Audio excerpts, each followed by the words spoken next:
Hi guys, and welcome to your monthly horoscope for February 2024. Thanks for joining me. It's a pleasure to be with you today because I'm really excited about this video. I want to do these monthly horoscopes a little differently this time around. So let me know what you think in the comments, please. I'd really like to hear your feedback.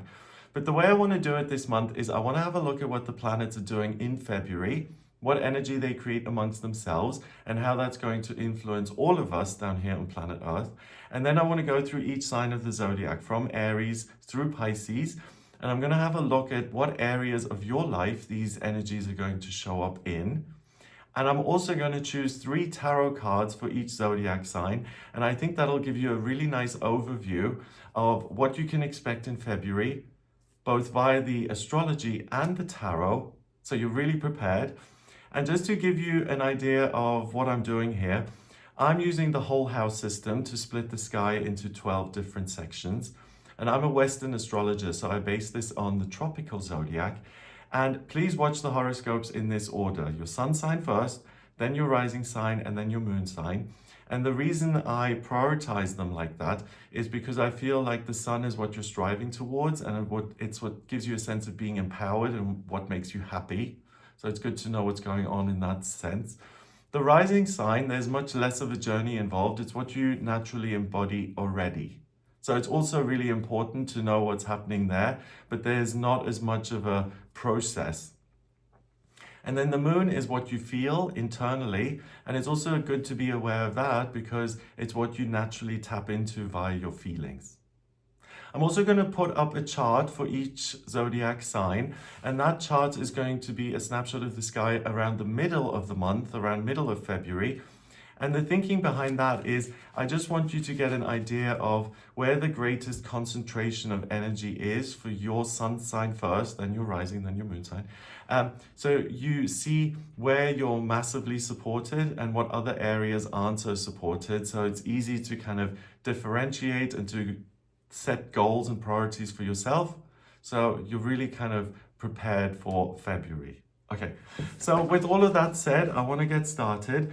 The first thing I noticed about February is that there are no retrogrades, which is incredible because we have 3 personal planets, Mercury, Mars, Venus. All of them are direct. And then we have all the outer planets, Jupiter, Saturn, Neptune, Uranus, Pluto. They're also direct. So that in itself says there's nothing stopping you here in February. It's time to make it happen, to go for it. I talk a lot about the retrogrades, and if I'm looking at your birth chart, particularly the personal planets are relevant because they affect you specifically as a person. And Mercury retrograde, the retrograde is when a planet appears to move backwards. And the way I always interpret these is when something is retrograde, you start to feel the energy of that planet internally. When it's direct, it shows up in your outside environment, in the actual world, and it's less problematic. So Mercury is direct, communication, transportation, very few issues. So anything that requires those things, interviews, contracts, getting the plane tickets booked, it's all systems go. Make it happen.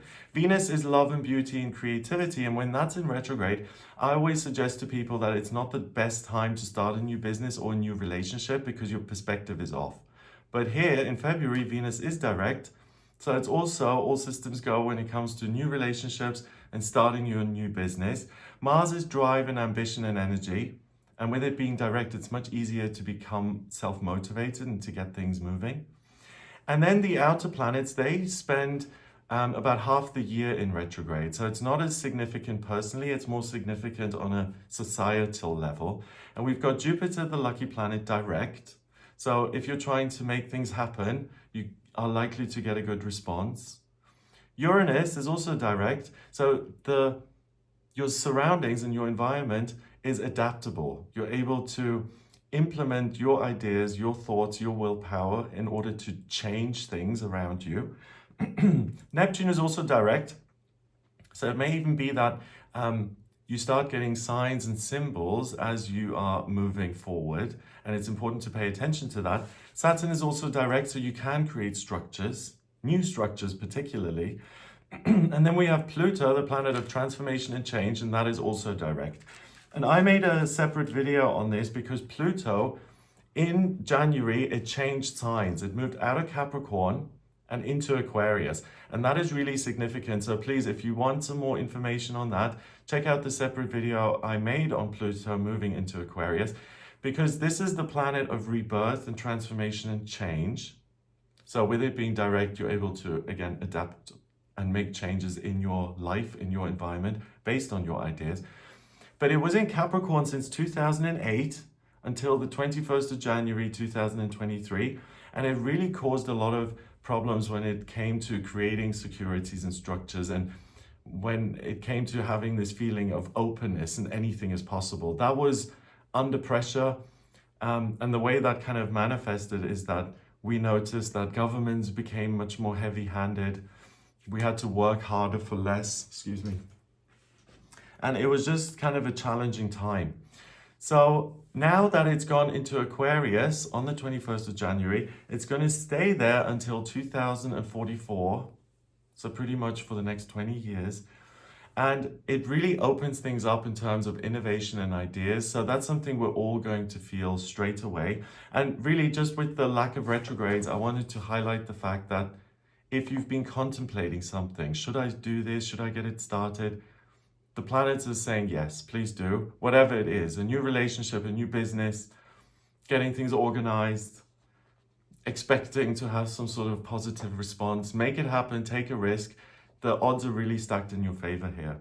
So then on the 5th of February, we have Mercury, the communication planet, that ingresses, so it changes sign from Capricorn and it goes into Aquarius.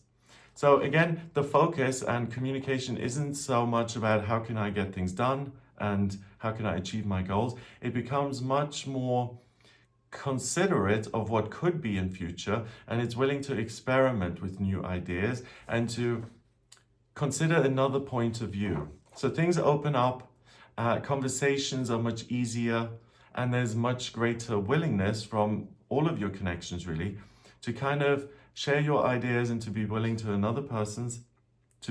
listen to another person's rather. So Aquarius is the sign of the humanitarian and the teacher, and it really opens this new space of not just being productive and getting things out of the way. It's also to just hold back a little bit and to say, do you know what, let's have a discussion around it and see what arises from that. It's much more willing to learn, and it's not as pressed to achieve some sort of an outcome or a goal.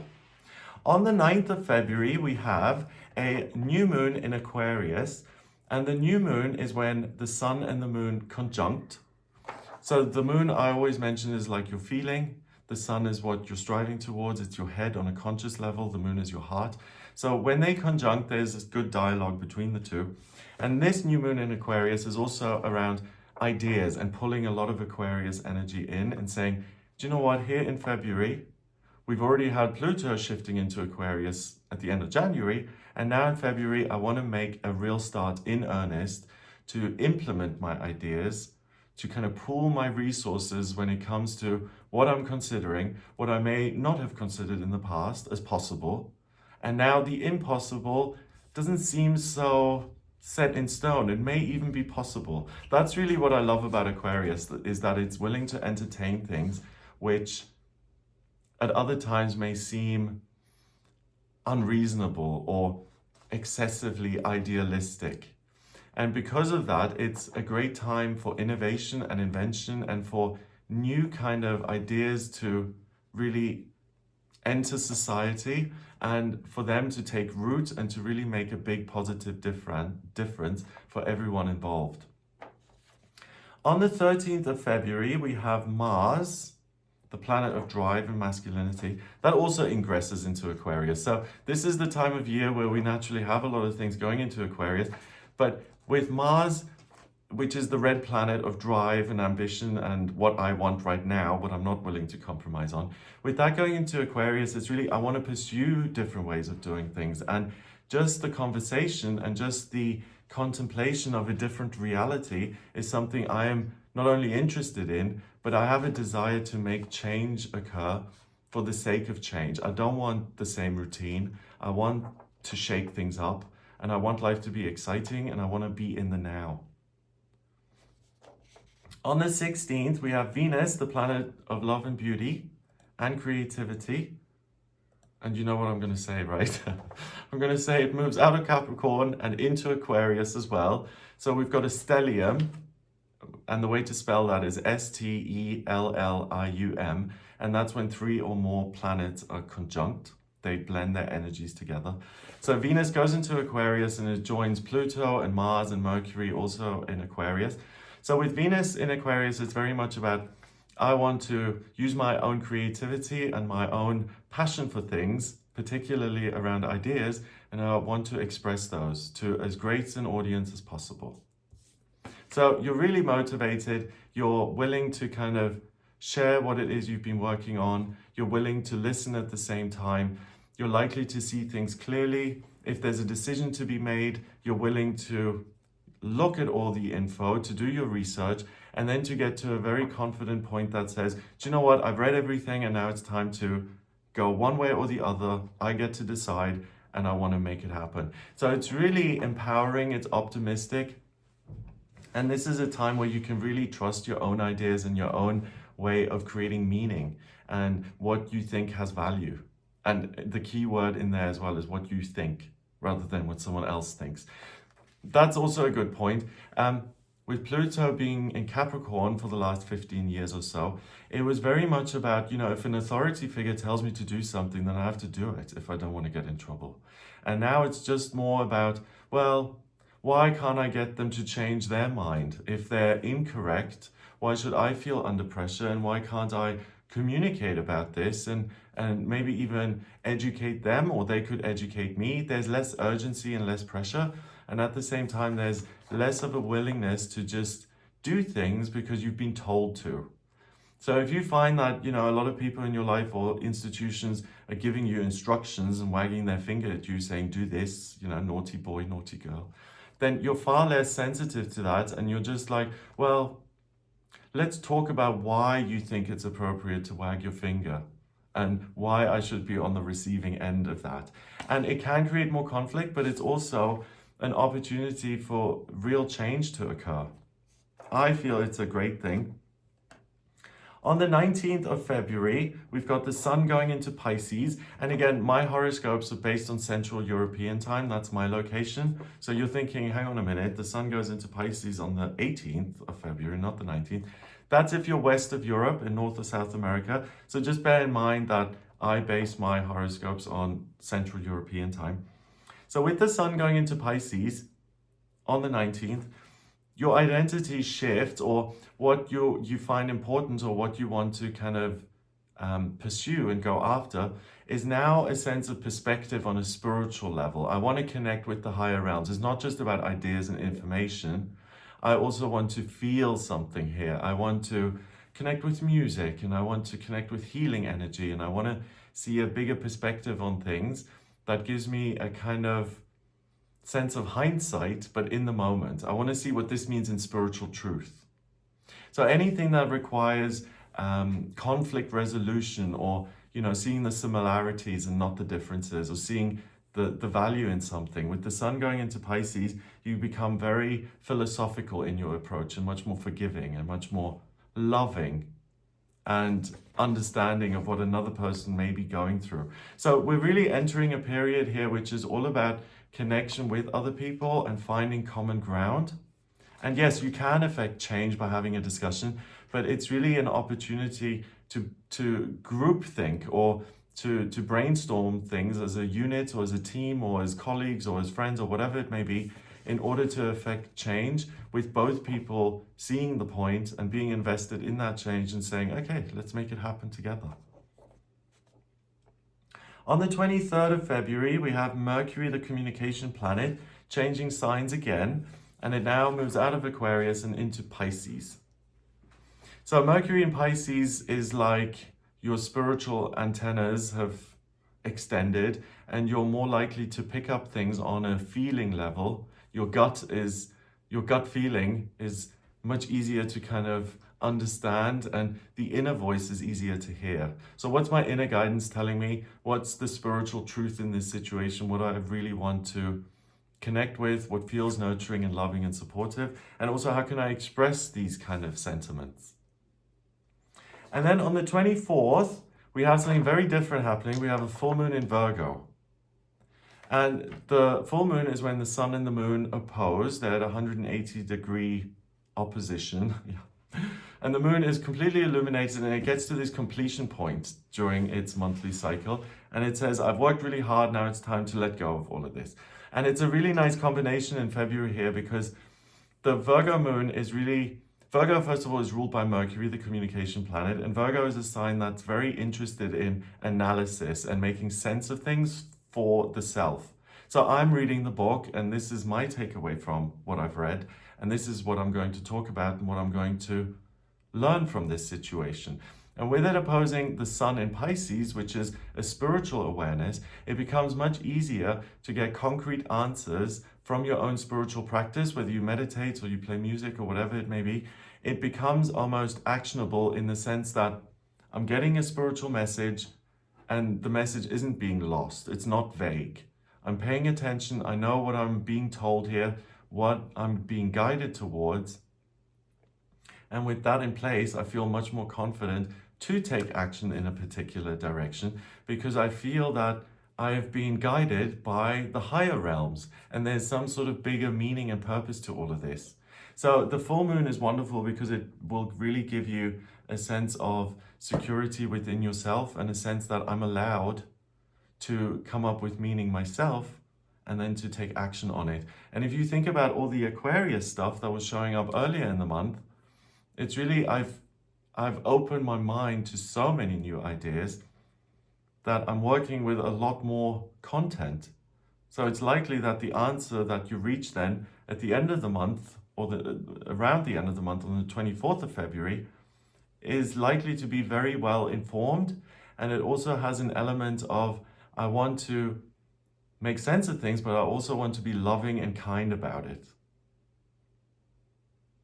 So if there is a conflict in your life here in February, there's really an underlying sense that this is a disagreement because certain information may not correspond with the way I've assessed it or you've assessed it, but there are no hidden motives. It's much less likely for someone to get into a discussion about something and to have malicious motives behind it, and to be willingly misunderstand what you're saying or the point you're coming from.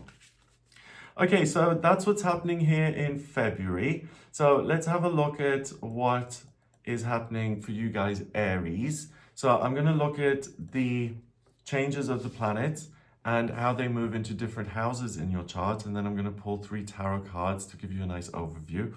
So the first thing is that Mercury on the 5th, it moves out of your 10th house of career, and it moves into your 11th of hopes and dreams. So at around the beginning of the month, Aries, you're going to find that you're able to get a lot done, but at the same time, you're able to ponder how things could be done differently. So how can I implement my new ideas in my work? So it could be that you get the idea that I want to change this work, this job. This was suitable for me in the past, it's no longer suitable, and I want to open things up and consider other ways of doing things. That extends as we're going through the month, and then on the 11th of February, you're really going to be much more interested in looking at how your hopes and dreams can be realized. You can keep a lid on work and what needs to be done there, but it's much more about the future, the whole year as what's coming up, and what do I want this year to be about? What do I want to experience, and what do I want to bring into my life? 13th elevates that with Mars changing into Aquarius and going into your 11th. It gets even more heightened around the 16th when Venus joins. And at this point in the month, we have Mercury, Mars, and Venus and Pluto all sitting together in Aquarius. And for you, Aries, it's in your 11th house. So if you've just been going through the motions, that's finished. February here is you're going to be prompted to consider what's important to you, what you want to innovate, and what you want to communicate in order to connect with your hopes and dreams. So what can I say and do and how can I operate to bring these things into my life, whether it's a new relationship or whether it's a job that feels secure or whether it's studying a new course. It's really about you.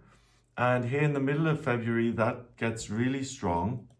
On the 19th, the Sun and Saturn are in Pisces in your 12th house. So you will start to feel a great sense of ease and well-being, and like you're being held and supported, and that you have this comfortable kind of space to explore your own hopes and dreams for the future and ideas that you're kind of being exposed to here in February. So it's really a comfortable time where it's not all about all systems go, I need to, climb the ladder, or I need to get this done. I have the time and space to explore things that are going on internally in terms of my mind, and you see the value in those. So less productivity in a practical sense, more productivity when it comes to kind of mining your own desires for the future, so you can get clear on them, you can embrace them and say, this is what I want to realize moving forward. That again gets stronger and stronger with Mercury going into Pisces, and for you, Aries, it's in your 12th house of spirituality. So the house of the invisible and unmanifest, and now you have the communication planet in there. So if you're a medium or a channel, or if you're trying to have a spiritual breakthrough or connect with your guides, your higher self, your ancestors, your angels, whatever it may be, it becomes very easy. So it's not just facts and figures and the intellect, even though that's still massively supported by Venus and Mars and Pluto in Aquarius in your 11th house. A lot of the energy is now shifted into Pisces in your 12th, and there is this sense of I get to innovate on a spiritual level as well as on an intellectual level. And then on the 24th of February with the full moon in Virgo, that happens in your 6th house of daily routine and structure and work and even your physical health.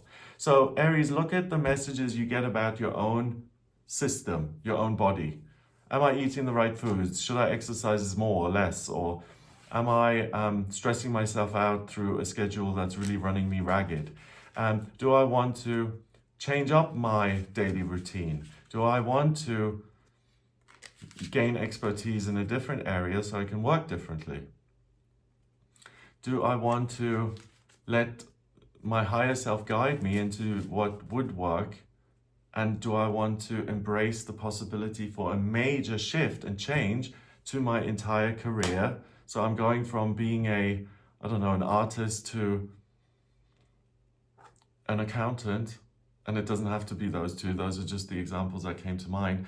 But it's really, I'm willing now to do things really differently because I feel like my higher self is speaking to me and it's prompting me and urging me to make shifts to my daily routine. So that's what the planets are doing. Let's see what the tarot has to say. Okay, so we have the Nine of Swords. So the tarot is saying, embrace new ideas, but don't go into worry. Instead, it's much better to take action. Then we have the Knight of Pentacles, which is indecisive when it comes, do I act or do I not act? And the message is, via the third card, the Emperor, that if you get to that spot where I have all of these ideas, but maybe I should hold back or I should just go for it, the tarot is saying, really, really do go for it. Don't over-analyze to the point where you're not moving forward and where you're kind of paralyzing yourself with excessive information. So for you, Aries, the tarot is really highlighting that, yes, there are great ideas, and then around the middle of the month, you really get this sense of being spiritually supported. Lean into that, avoid worry, and if you're not decided or you're finding it that you're like back and forth about certain things, overall in February, it's much better to act, even if you don't have all the information at your disposal, than it is to hold back and to let the opportunity pass. So the cards and the astrology are really saying that this is the time to act and that there's nothing really to be gained from worrying and trying to anticipate what the worst case scenario could be. Okay. So So Taurus, I'm going to have a look at your chart. So let's see. First thing is that on the 5th of February, we have Mercury moving out of Capricorn and into Aquarius, and it moves into your 10th house. At the beginning of the month, Taurus, you have Mercury, Pluto, the transiting midheaven, and the Sun all in Aquarius in your 10th house. So this is really the time to express yourself and to expand in your work, in your existing job. Be willing to take on more responsibility. Be willing to take on roles or situations where you're presenting or where you're communicating to a large audience, and also look at what else you can learn and study. It's really a good time to let go of what you need to control, because you'll be able to do that anyway, and to see what else can I take on when it comes to my work that doesn't feel overly familiar, where I am likely to learn something, and also that involves a lot of communication, the opportunity to implement my own ideas. So basically, how can I look at my job as a garden, and what can I grow in that garden? That gets stronger and stronger until the 9th and 10th of February, around the new moon in Aquarius. For you guys, Taurus, that happens in your 10th house of career. So pay attention to the ideas you have around what else can I start. The key word being start. Do I want to start my own business? Do I want to start doing a newsletter for the office? Do I want to start teaching on top of my existing responsibilities? Basically, it's asking you to take on more. And it's not that you're meant to kind of run yourself into the ground, just keeping yourself really busy. It's an opportunity to really build on what you've already got in your working life, and to make it more interesting, and to make it richer, and to even take a part of yourself and to insert it in your work so that it almost feels personal. And it then means you're more invested in what you do every day, and you can take something that's just a job and you can transform that existing job into something you really care about. Or if that is, you get the idea that this is beyond saving, it may give you that clarity and that moment to say, do you know what, then it's time to move on and to pursue something where I am interested. Mars then also goes into your 10th, so really if you need to do anything that scares you in your working life, February is the time to do it. And if you need to reach out to other organizations, or you want to start your own charity or foundation, or you're a scientist or an inventor, it's really about all the ideas and all these insights arise in the formal setting of your life, specifically what you do for work or what you're working on. So if you're retired or a student, it really gives you the sense of, this is something I do want to study, or this is something I do want to do in retirement because it challenges me and I find it interesting and fascinating, and there's a sense of growth and new. It continues with Venus ingressing into Aquarius on the 16th, and then really it builds and builds and builds until the 19th, when the Sun goes into Pisces, and that goes into your 11th house of hopes and dreams, and your friendships and your social connections on a personal level. I look at the 11th house as connections with groups personally, and the 8th house as groups more in a formal setting, institutions, the places where inheritances come from, where taxes have to be submitted. That's my interpretation of these houses.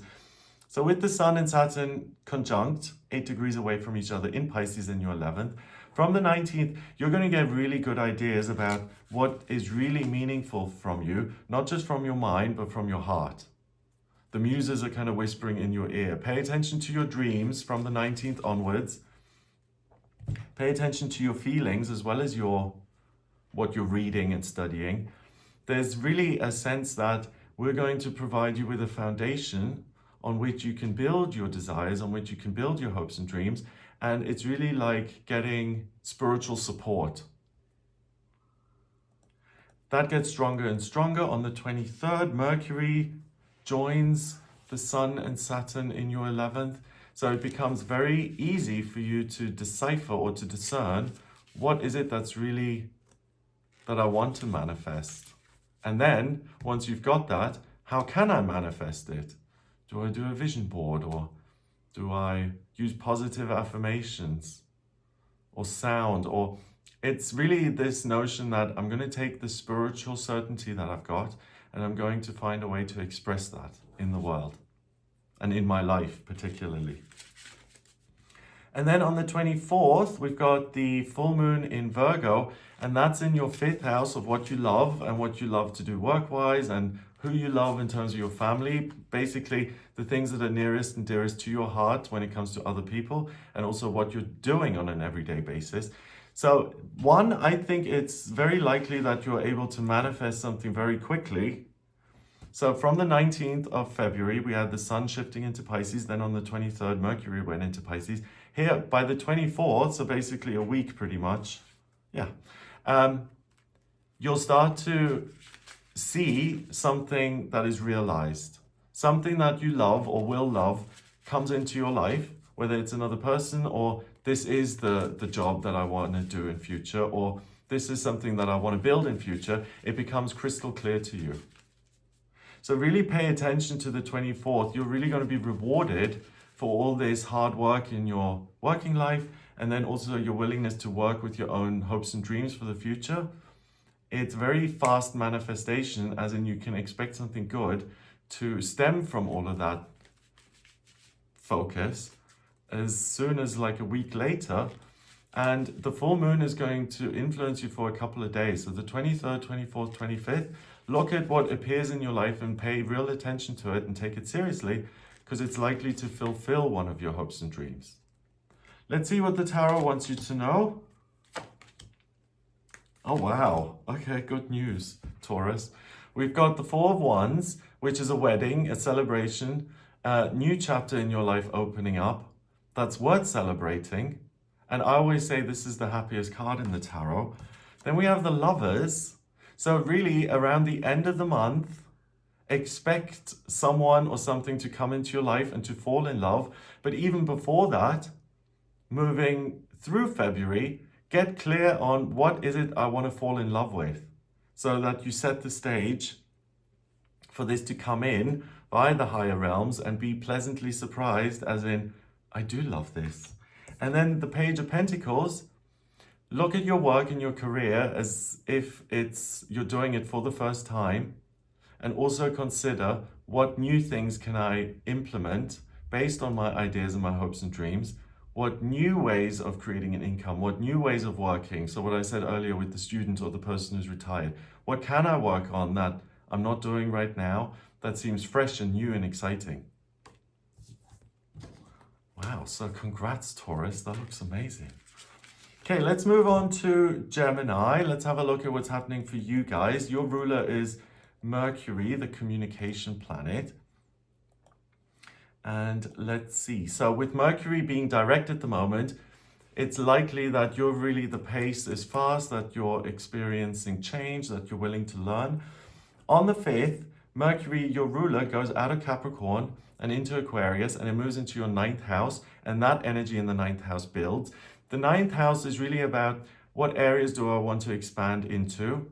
What do I want to study? How do I want to broaden my horizons in terms of learning? Also, where do I want to travel to? How can I explore and broaden my horizons on a physical level by visiting different places? So you guys, Gemini, for the first half of the month, pretty much until the 19th, consider if you have the luxury of taking some time off, visiting a new place or studying a new subject, or applying yourself in a new way. Oh, and what I'm being told, even how can you express your ideas?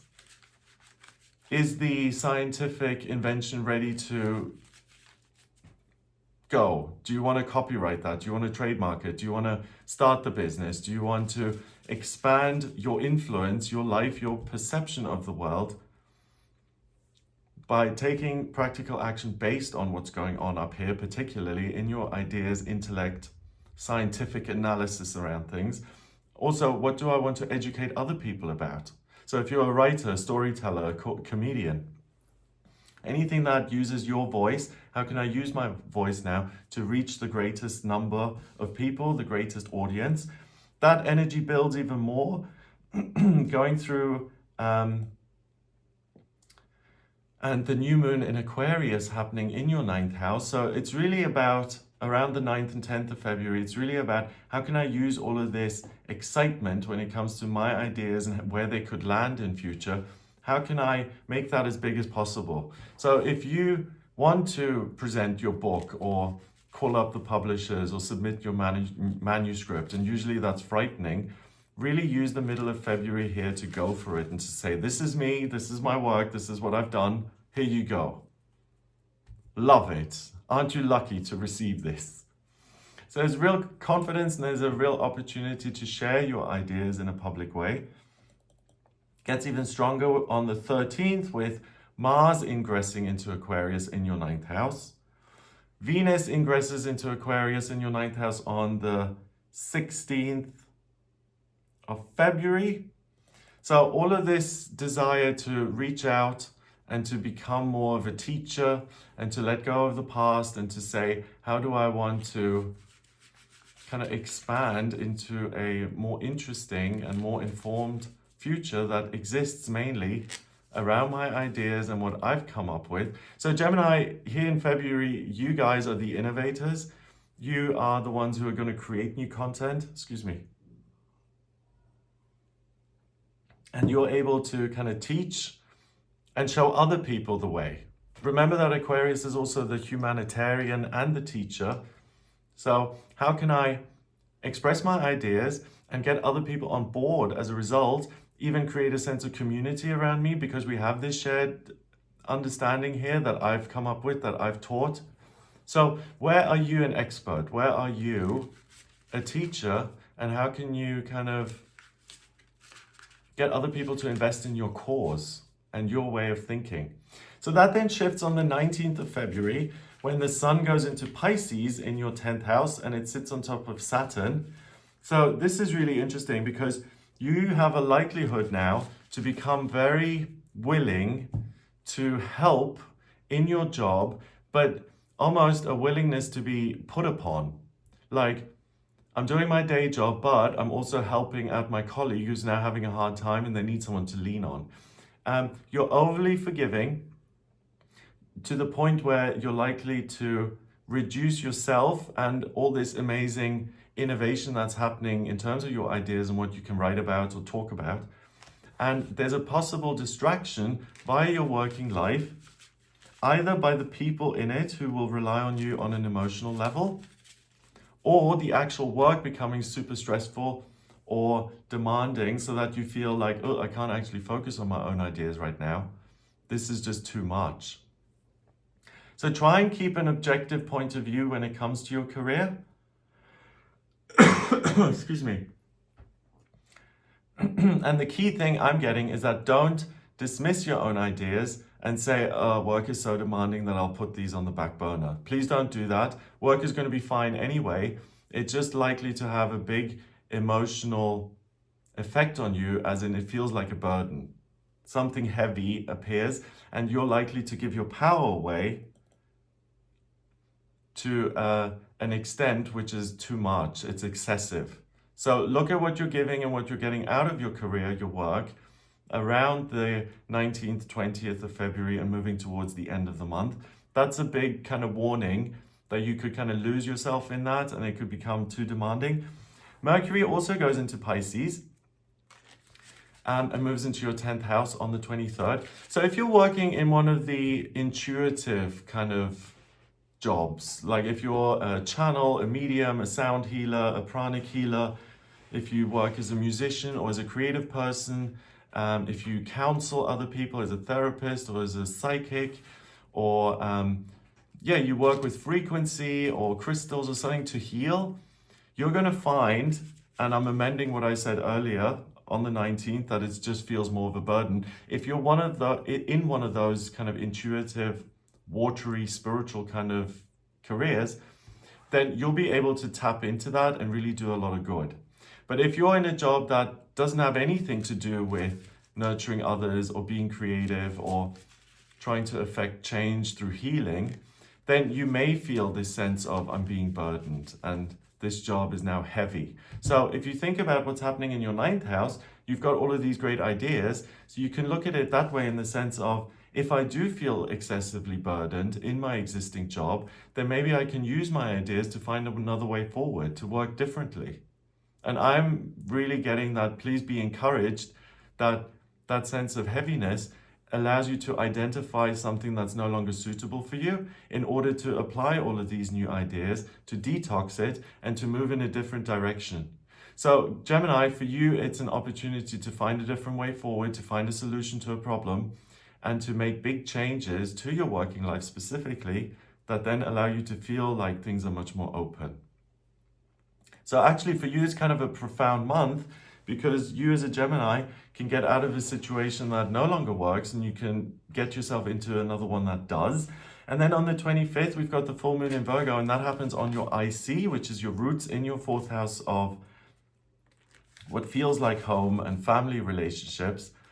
And you have this innate sense of support, as in, I know what is being expected, I know what I'm giving, and I'm no longer willing to kind of harm myself or to take on too much that could burn me out, or anything that drains me excessively for no real positive benefit. So you become crystal clear on where you're giving more than you're receiving, what works and what doesn't. And it's another moment really for you guys to take stock and to say, I'm doing all the work here and that isn't right. This isn't gonna be sustainable. So how can I move forward differently? And just what I'm getting as I'm talking, even with that moon being in your 4th house, it could be what relationships, so a personal relationship rather than just a formal relationship through my job, my career.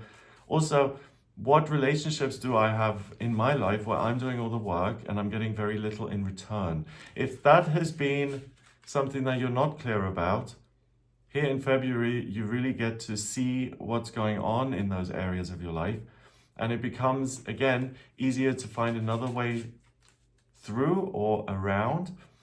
And the willingness to stop those relationships and to say, if this doesn't work, and it hasn't worked for a long time, and I'm really realizing this now, then maybe it's time to end it. So let's see what the tarot has to say for you guys.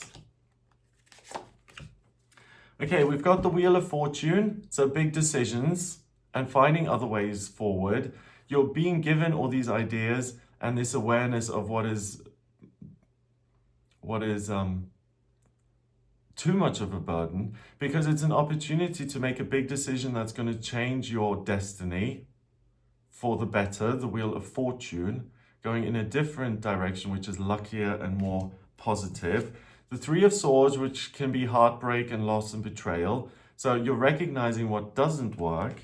And then the Eight of Wands, that's going to inspire you to move forward in a different direction. So you guys, Gemini, the astrology and the cards, they're saying that there are some big choices to be made here in February, and it's a good idea to make those big choices. You can leave behind the old and the unsatisfying and even emotionally exhausting, and you're able to replace that with things that nurture you and make you feel like the future's ahead of me and good things are yet to come. So that's amazing. Okay, let's move on to Cancer. Hi, Cancer. Let's see what's happening for you guys. And I'm really happy with this format. I'm really enjoying doing the readings for you guys this way. So let me know if you enjoy it as well. I'm having a great time. Okay, so Cancer, let's have a look at what's happening here for you in February. On the 5th of February, when Mercury starts to go into Aquarius, it moves into your 8th house. And I mentioned this earlier in one of the other forecasts, that I interpret the 8th house as being things like death and taxes and inheritances and the occult and things that are behind the scenes. But it's also the places where all of those things take place. So inheritances, what's that? The tax office, or the probate people, or the bank, or institutions. I associate it with big institutions where all of those things come from. So even like the morticians, if it's around death, the institution associated with those things. So Mercury goes into Aquarius, And at the same time, we've got Pluto in Aquarius, the transiting midheaven and the sun in Aquarius in your 8th house for you guys, Cancer. And it means that you're able to do a lot of work and really connect with institutions in your life. So if, you've got bank charges and you're disputing those, go to the bank and dispute them. You're likely to have a good outcome. If there's a charity or a foundation or a business that you want to start, you can really build that in earnest and use all of your ideas to get that organized in the most formal of ways, to register the business, to launch the business. That's amazing.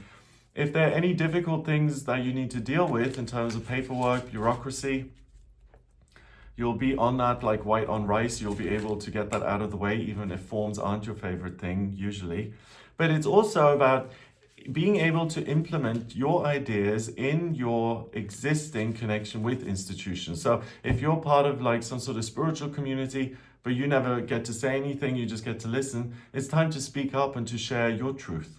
And you'll feel much more confident about kind of opening your mouth and expressing your ideas. And that is a good idea to do because it's likely to affect change in that community. And remember, we have Pluto, the planet of transformation and change. That's now started this historic move into Aquarius. It moved into Aquarius on the 21st of January, and it's going to stay there now until 2044. And for you, it's in your 8th house. So other people and even groups of people are more willing to listen and to be educated themselves. And you guys as Cancer, you're the ones who can do the educating, and you can be at the forefront of affecting these changes. That builds and builds. The new moon in Aquarius happens in your 8th house on the 9th. So ask yourself, what new business do I want to start? And that's going to be a formal business, as in it's registered. I'm the president. I've got employees. It's really a good time to start something in a formal setting that's based on your ideas and to give it life in that formal kind of way. It's also the ability to represent an institution or an organization, so public speaking, or I don't know, if you're a publisher and they want you to do a tour to say, actually, yeah, I'm willing to represent this publisher by presenting my work at their event, for instance. It's being able to express things which are going to change the perception of you, the way you show up in your life and the way people define you. This I find a very interesting topic, because if you work as a florist, then after a few years, your family members as well are going to think of you as a florist. I noticed this. But often people confuse what you do in your life with who you actually are. And if you found that you've been pigeonholed in a particular way, as in, oh, that Susan, she makes mosaics.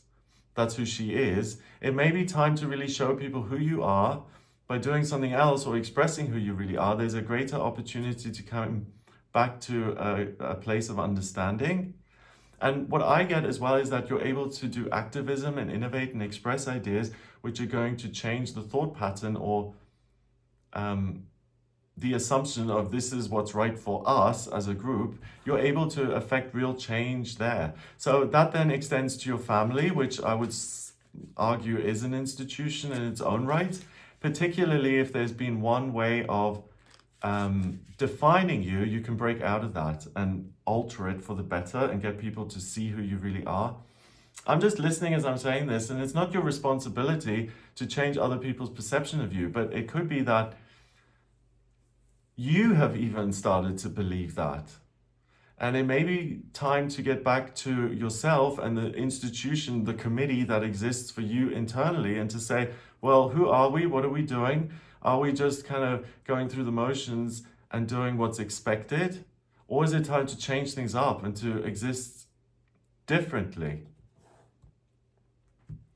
That feeling gets stronger on the 13th when Mars ingresses into Aquarius in your 8th. On the 16th, when Venus ingresses into Aquarius in your 8th. So it's a big party of Aquarius in your 8th house. Pluto, Venus, Mars, Mercury, the transiting midheaven, and the Sun. The only thing is, don't give your power away to an employer, the government, the church, who tell you to do something. The downside of this is that you can be willing to Like for instance, if I'm in a religious community, right, and they have a system of belief, and I have now kind of, as a Cancer, for instance, I have got my own ideas around what's true spiritually, and maybe I should talk to the group and say, this is what I believe. A lot of people would say, well, okay, this religion has been in place for thousands of years. They're not going to change their mind anyway. So I'm going to stop talking and stop expressing myself. That's the big risk thing. Because if you get to that point of this isn't going to change anything anyway by opening my mouth, then it spills over into you becoming willing to adopt their ideology and to believe what you're told. So that's why it's so important for you to start something of your own, to express your ideas, because if you don't, then it's like a wave of other people's ideas and beliefs that wash over you, and you could kind of get swept up in that and forget about your own voice. That's the downside of this that I'm getting.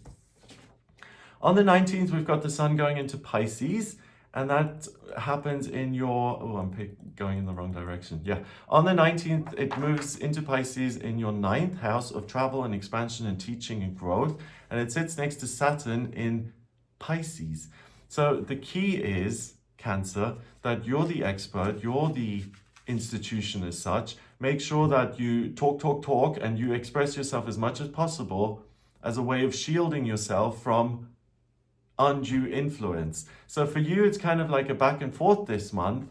Whereas, do I listen to what I'm told and do I follow instructions, or do I educate and do I make suggestions? Because you see, you're going to have a much gentler way of expressing yourself. And the thinking behind that is, I want to consider everybody and be inclusive about this. Whereas on the flip side, if you don't speak up, then you're more susceptible to other people who aren't as gentle and will want to instruct you or tell you what you ought to be doing. So it's a kind of back and forth dynamic here in February, so please watch out for that. Gets stronger when Mercury goes into Pisces in your 9th on the 23rd. And then on the 24th, we have the full moon in Virgo. And for you, that happens in your 3rd house of communication. So the good thing here is that you have been playing around with different ideas, what structures you can create in the physical real world. You've watched out for undue influence via other people's ideas. By the 24th, you will be crystal clear on this is what's right and what I want to teach and what I want to express. And the only thing is that you need to watch out and hang on to that idea until the 24th, when you can plant it and watch it grow in whatever area of your life, whether it's work or creating a charity or informing people in your life that actually this is who I am and what I like.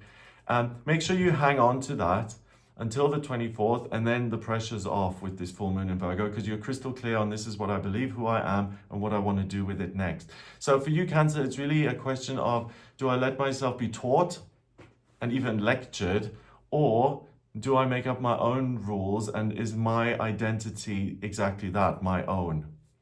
Let's see what the cards have to say. So I'm just going to shuffle these and choose 3. Let's have a look.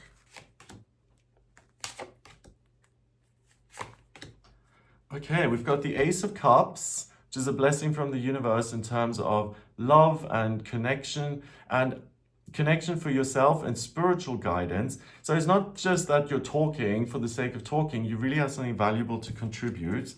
Then we have death, the possibility for that to be cut off via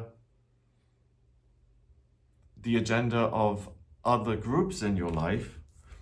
And again, the Wheel of Fortune, the key thing is to maintain your power, to keep your focus on the center of the wheel here, to say, I identify, I define who I am, no one else, and I'm going to go my way based on that. So for you, Cancer, it's a little bit of a warning that don't lose yourself in all the noise, and make sure that you make the noise and you literally, well, not literally, metaphorically march to the beat of your own drum as loudly as possible for best results.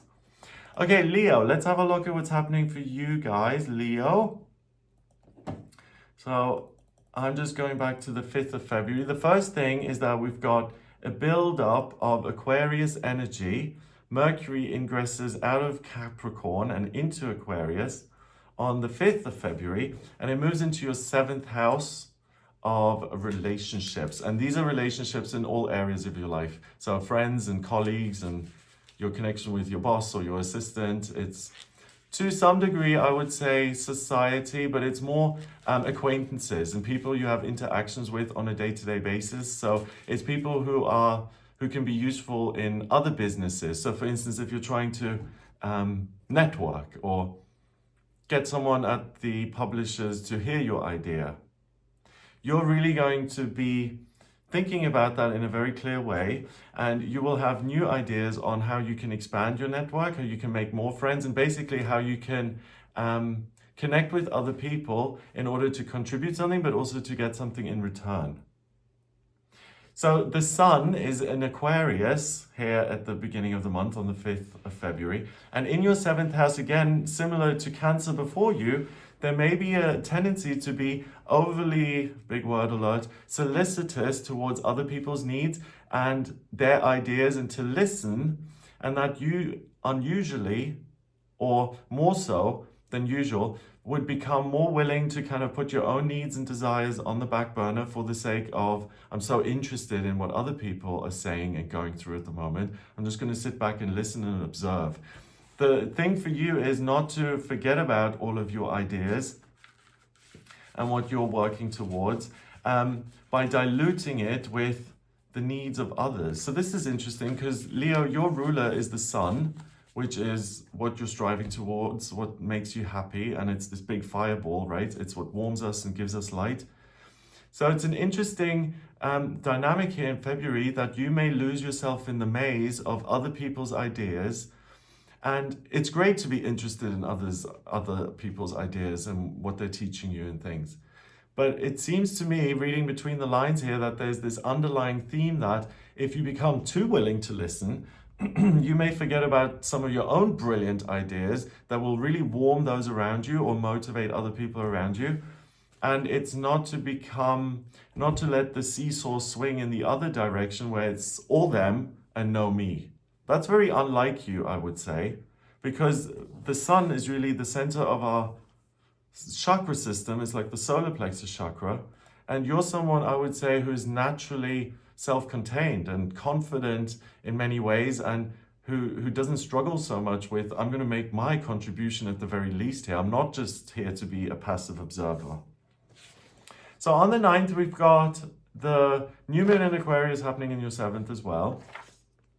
So the key for this is, if there's someone who is giving you an idea, if it's work related and if it's an opportunity to go for an interview, or they want to hire you, or this is an idea for how we can change the office around or something like that, they're coming to you with an actual concrete opportunity, then really pay attention to that.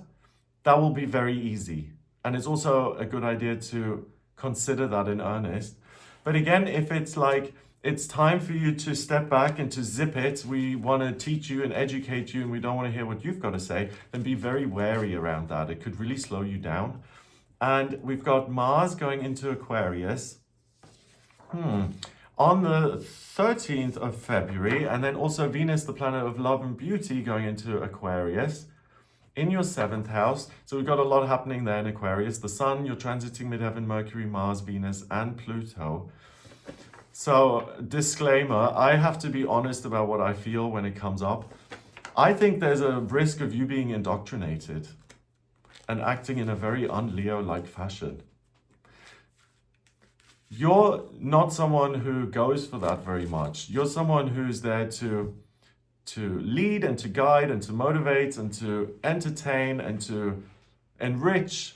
And you come from an almost childlike, positive place a lot of the time that assumes that everyone around you has good intentions and that there's love around, and that, of course, people are good, and deep down we're all in the same boat here, and why would it be any other way?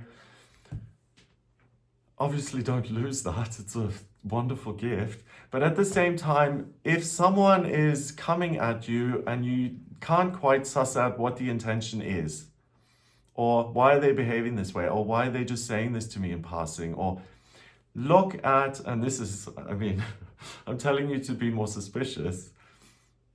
which I think is terrible advice. And if I said that to anyone else, like a Virgo, for instance, it really would be. But I think in your case, it's good advice, because this is the red flag that I'm getting for you, that you could run into something like that, where you're assuming and expecting the best.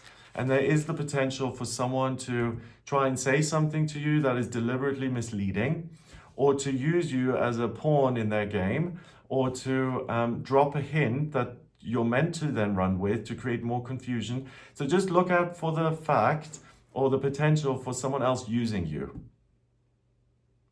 And if you get an inkling of that, stop and disengage. It doesn't mean you have to challenge or confront that situation, but just kind of be more aware that not everyone else's motives may be 100% above board.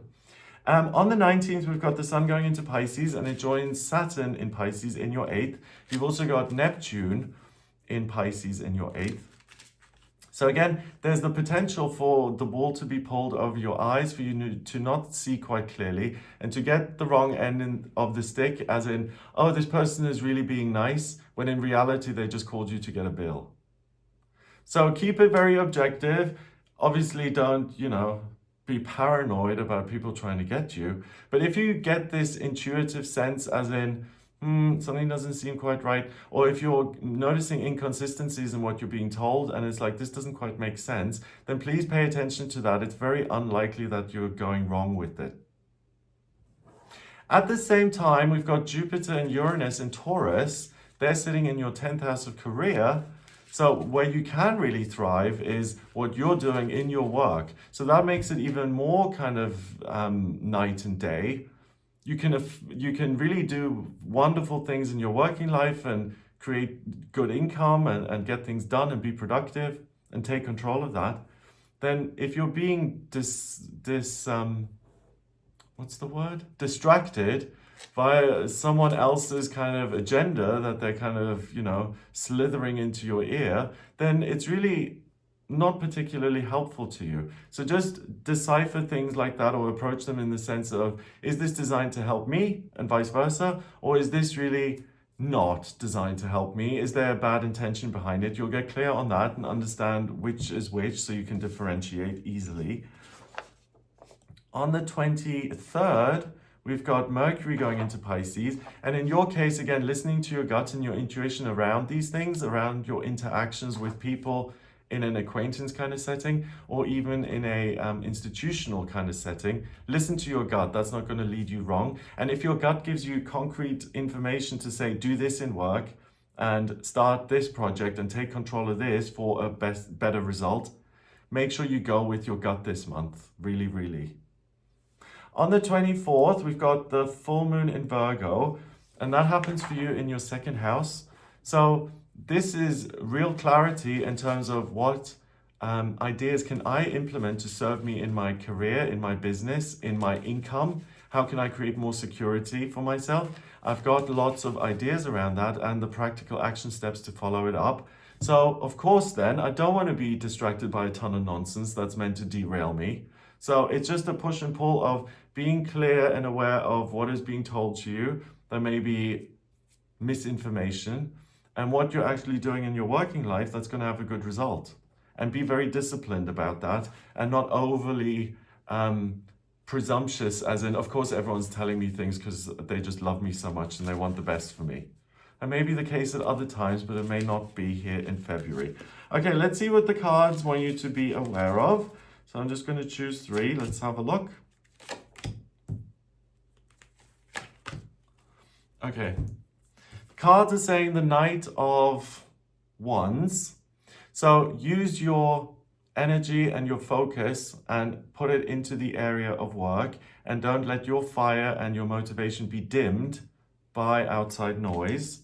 Instead, listen to the voice of your higher self via the Judgment card here. So that's your gut, your higher self, your intuition, that's your best guide. And then we've got the King of Pentacles, so you can do really well in terms of your practical circumstances and in terms of your work. So don't let that potential be diluted by being misinformed. Yeah.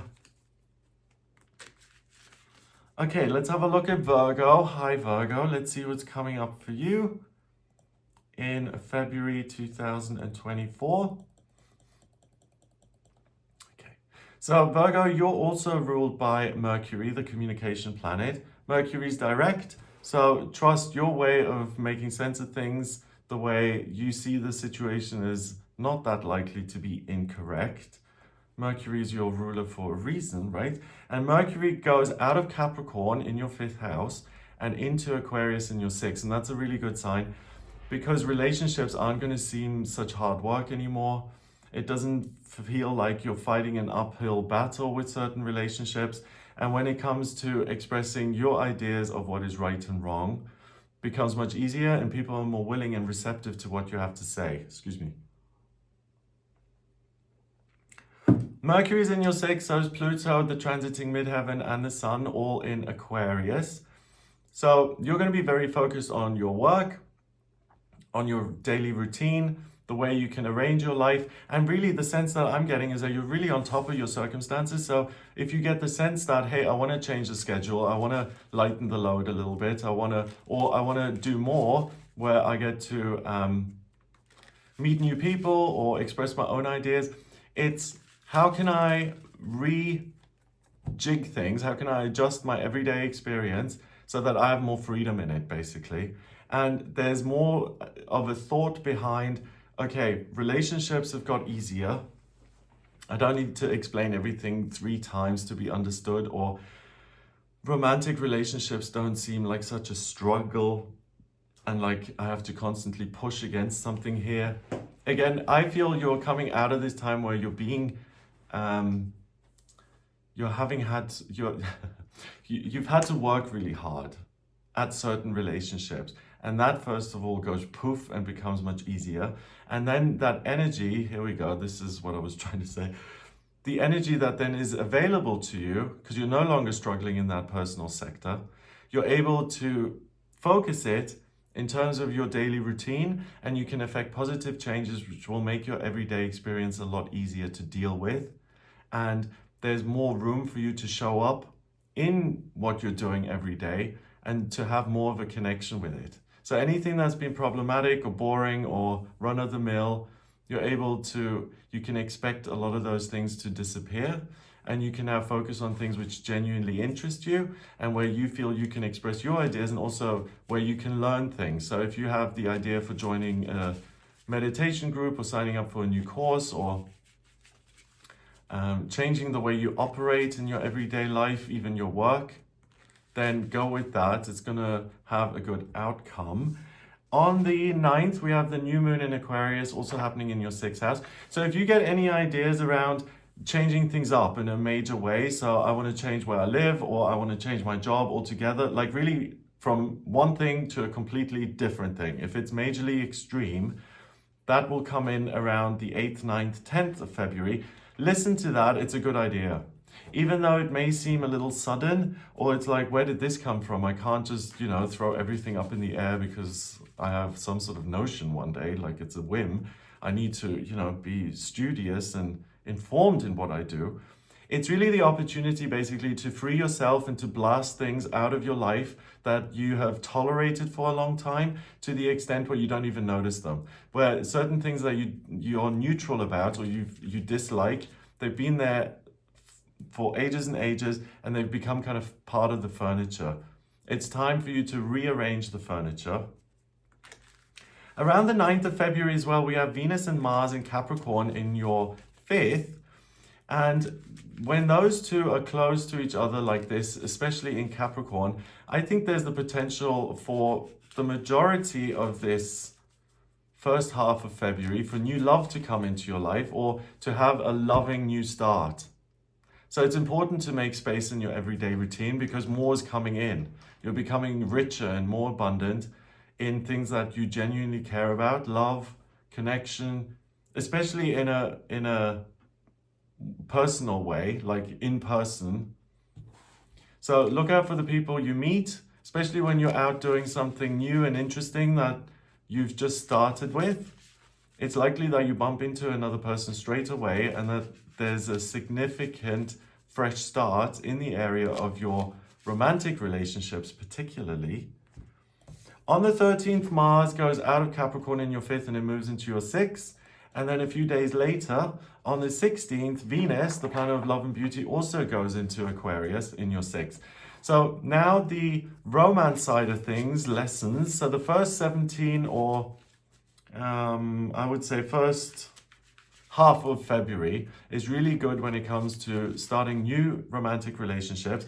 And later on now, from the kind of 15th, 17th of February, the middle onwards, the focus is all about how do I bring more life and freedom into my everyday experience. And you kind of withdraw into yourself and you're picking apart the details to make sure they all still fit and that you have less on your plate.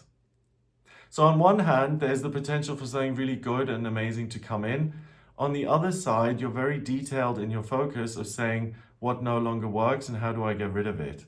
So it's out with the old, in with the new. And we also have Saturn and Neptune in Pisces in your 7th. So I said that the first half of the month is really good in terms of love and relationship, but even this excessive focus later on getting your routine right and letting go of the past, I think there's something more to it in the sense that you are creating a space for a new person to come in who you're in love with, or a new subject matter to come into your life that you're fascinated by, a new area of study, a new topic that you just can't wait to learn about. Yeah. On the 19th, we've got the Sun going into Pisces in your 7th. It joins Saturn, so they're conjunct. Neptune is still in Pisces in your 7th. So now it becomes, again, relationships, but it's not just the relationship with other people. It's, I want to feel connected and loved, not just another person, but via the higher realms. So it's all about love they flank the 6th house via the 5th and the 7th. So you start strong in the 5th, then you dilute this in the middle of the month with the 6th house of everyday routine, and then you're going back into the 7th now. So it's people, my routine, and people. So it's almost like I'm exploring, then I'm making space and continuing to make space, and now I'm focused on people again, and also on this overwhelming sense of love via the higher realms and how I can express myself creatively and prove that I love myself. So overall, I would say, Virgo, it's a really nice time for you to find love if you're single and looking, but also if you're in a relationship that's become somewhat mundane in a way, or you're not feeling the heat as much.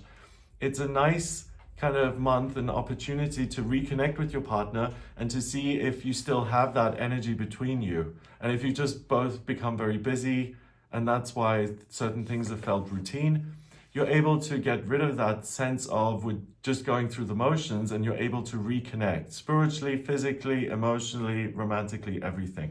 So really that's the overall theme here, that you're able to let go of the sense of I'm just working so hard and I'm just going uphill all the time. And now I'm actually in the moment and I'm feeling why I got with you in the first place, or I remember why this interested me because I've rediscovered the joy I have for it. So it's a process of rediscovery. Mercury goes into Pisces on the 23rd. We've got a lot of energy now in Pisces in your 7th.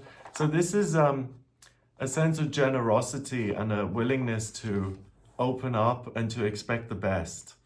And you as a Virgo, I mean, you're notorious, I'm a Virgo, so we're notorious for being overly critical, right? And sometimes with Virgo, there can be an expectation as in, this is the way it's gone for the last 10 years, so of course it's going to go like this in future. And there can be a dismissal of surprise. So this month is wonderful for you and for me because there's this willingness to see the best and to even let the universe surprise you with something totally unexpected and new and fabulous and wonderful and totally surprising. So really expect something good to come in. On the 24th, we have the full moon in your sign of Virgo. So I really think that February is an amazing month for you because you get to a point where it's like, wow, all my ideas about the way things were going to go here have been removed because I've been presented with something that I love and adore so much that I really didn't see coming my way. So it's the opportunity to reconnect with life and the joy of living, because something so positive happens to you that makes your heart compel and open up. And it's a really positive surprise for you, Virgo, as in, I didn't expect myself to be so madly in love with another person or a thing, and now I am. Hooray. And this has come in, and that really is something to celebrate. Congrats, Virgo. Let's see what the cards have to say about February. So I'm just shuffling them a few times. Let's see. Wow. Okay. So we've got 3 cards. First card is walking away from. So this is very much about that 6th house energy that I was talking about. Walk away from heartbreak and negativity. Walk away from this sense of I'm bored and I'm never surprised, and make space by letting go of those things, and keep your mind open and be willing to be surprised by a wonderful circumstance that is totally outside of the norm of what you've experienced so far. And then what you can walk away from, basically, is a sense of boredom and routine, and a sense of disappointment for what's happened in the past, and that can be replaced by new love. So the key via the tarot is saying keep the faith. Just try it. Say maybe something could change in February. That's all that's being asked. If you're willing to consider that things could be different, the universe will surprise you with something amazing. So suspend that certainty, at least for the month of February. And then let me know at the end of February. Email me and tell me, oh my God, I met this amazing person, or this wonderful thing happened. I want to know, okay? So Virgo, it really is your month in terms of being charmed and delighted by something unexpected coming into your life that you couldn't have planned for. So all you need to do is keep that open mind and make space for something new to come in. I love it. Okay, Libra, let's see what's coming up for you. So Libra, we've got on the 5th, Mercury, the communication planet, moves into your 5th. And when it comes to love and romance, you're really going to find that you're more interested in your personal relationships rather than maintaining your existing relationships. So, I mean, if you're married, then that would present a problem, right? But so for instance, joking aside, if you're in a long-term relationship where you have just been going through the motions and you haven't left because of the security or the practical considerations of it, as in it would be such a pain to kind of move out by myself and it's easier to stay. That's the kind of thing where you will really hone in on that and become aware of something that's in your life just because of the convenience of it. And you're going to be far more interested in pursuing new and exciting things. So if things absolutely have to stay the same, even if you're not happy, then be very aware of that. Because the planets are giving you an opportunity, Libra, to really exit something that no longer works and to replace it with something that's new and exciting and where there's real love and real connection.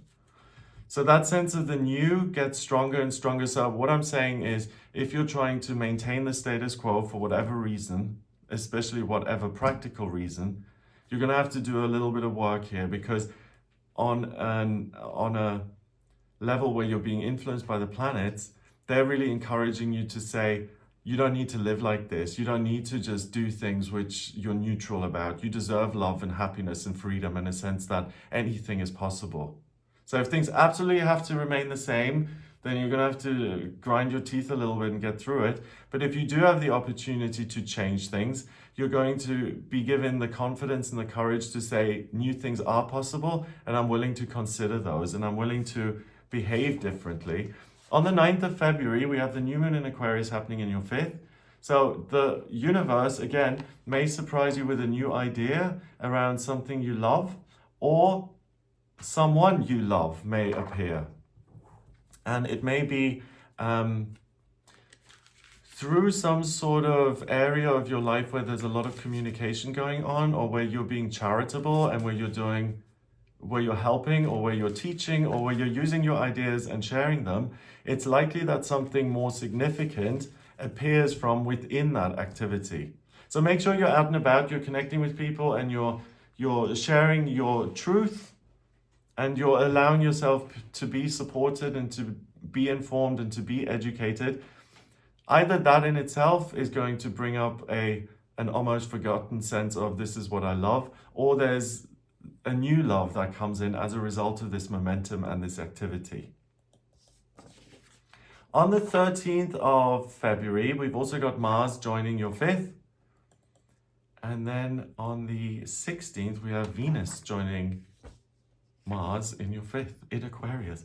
Okay, so the first half of the month, Libra, is really the opportunity, and you're similar to Virgo in a sense, but here's the opportunity to fall in love with new ideas, to fall in love with the notion that things can be new and that you can express something different that's going to help humanity and that's going to make the world a better place. So very kind of, you're thinking big and you're thinking in an idealistic type of a way, that your ideas are good enough to change the everydayness of what's happening. So you're really the activist and you're the innovator and you're the person who's shouting things from the rooftop. This is my idea. There's no question around the rightness of it. And I want to express this publicly so that as many people as possible can hear it. So if you're in the media or you're broadcasting or you're a teacher or something like that, and again, you have to stick to certain content, then just be careful around that, maintaining the status quo, because you're so jazzed up about what could happen and you're so fired up with new ideas that you really do want to shout it from the rooftops.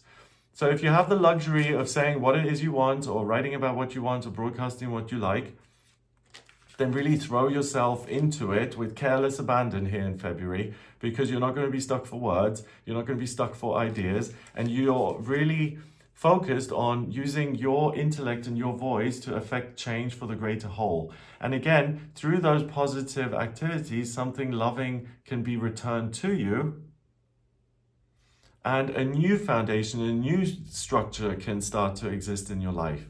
But it really is dependent on you going out there and expressing yourself and sharing these positive vibes. And then it's something that kind of, and it taps into a spiritual law of the universe, that something bigger then grows and gets bigger and bigger and bigger. And what you focus on, you give your energy to, right? So you're already expressing yourself in such a positive humanitarian way that you'll get a lot of good feedback and a lot of good circumstances coming your way as a result. So it's like ping pong.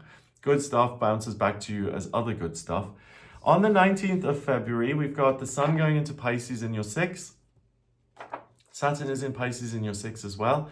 So there's a sense that my existing circumstances don't really matter so much, and I'm softening towards having to maintain everything. So again, if there's an area of your life where you can barely tolerate it anymore, do something about it in the first half of February, because by the middle of it, towards the end, you're going to soften again and become forgiving and say, well, you know, it does pay my bills, so maybe I should just put up with it. That's really the push and pull, the back and forth here for you guys, Libra, that you have an opportunity to let go of these things before the clouds roll back in and say, yeah, but you know, it's convenient, so why not just put up with it? Break out of that and really live in the moment and experience new things. So it's an easy way of saying, is this new and exciting, or is it a chore? And try and maximize the new and exciting things. You can keep a lid on what you need to do. But the real gift and the goal here for you in February is that you don't need to live that way, and you can discover things which you haven't got in your life already that gives you that sense of newness and excitement. So an easy place to start is, how can I be of service to others? How can I use my experience, my insights to share with other people, or broadcast that, or write about it, or show up to a place just to show my support? Those are the things that then kick off even better circumstances. On the 23rd, we've got Mercury going into Pisces in your 6th. Again, very almost tolerant of things that shouldn't be tolerated. So this is kind of, but I'll do it anyway.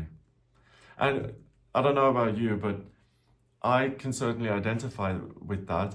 And it's like a thankless task. Even if you tolerate things which you know are not ideal for you or don't really work, it's not like sooner or later they turn around and they say thank you for tolerating me, or the situation just becomes magically amazing overnight. Usually those situations gradually slide down and become less and less tolerable, and really that's what we're looking at. What situation in your life doesn't work and how can you address it now and get rid of it? That's the opportunity, rather than going on this sliding slope into a situation which is even worse, or which is going to grow into something even less enjoyable for you. On the 24th, we've got the full moon in Virgo, and that happens in your 12th house of spirituality and spiritual strength. And it opposes the sun in Pisces in your 6th. So by the time of the full moon in Virgo, you'll have this spiritual certainty and understanding that this is what I can grow and I can expand upon. And look, all these nice things are coming my way as a result already. And these are the things that I've been struggling with for years or months, and that just haven't ever changed their dynamic. And there's going to be this sense of, I know this to be true. And the question is, do I do something about it or not?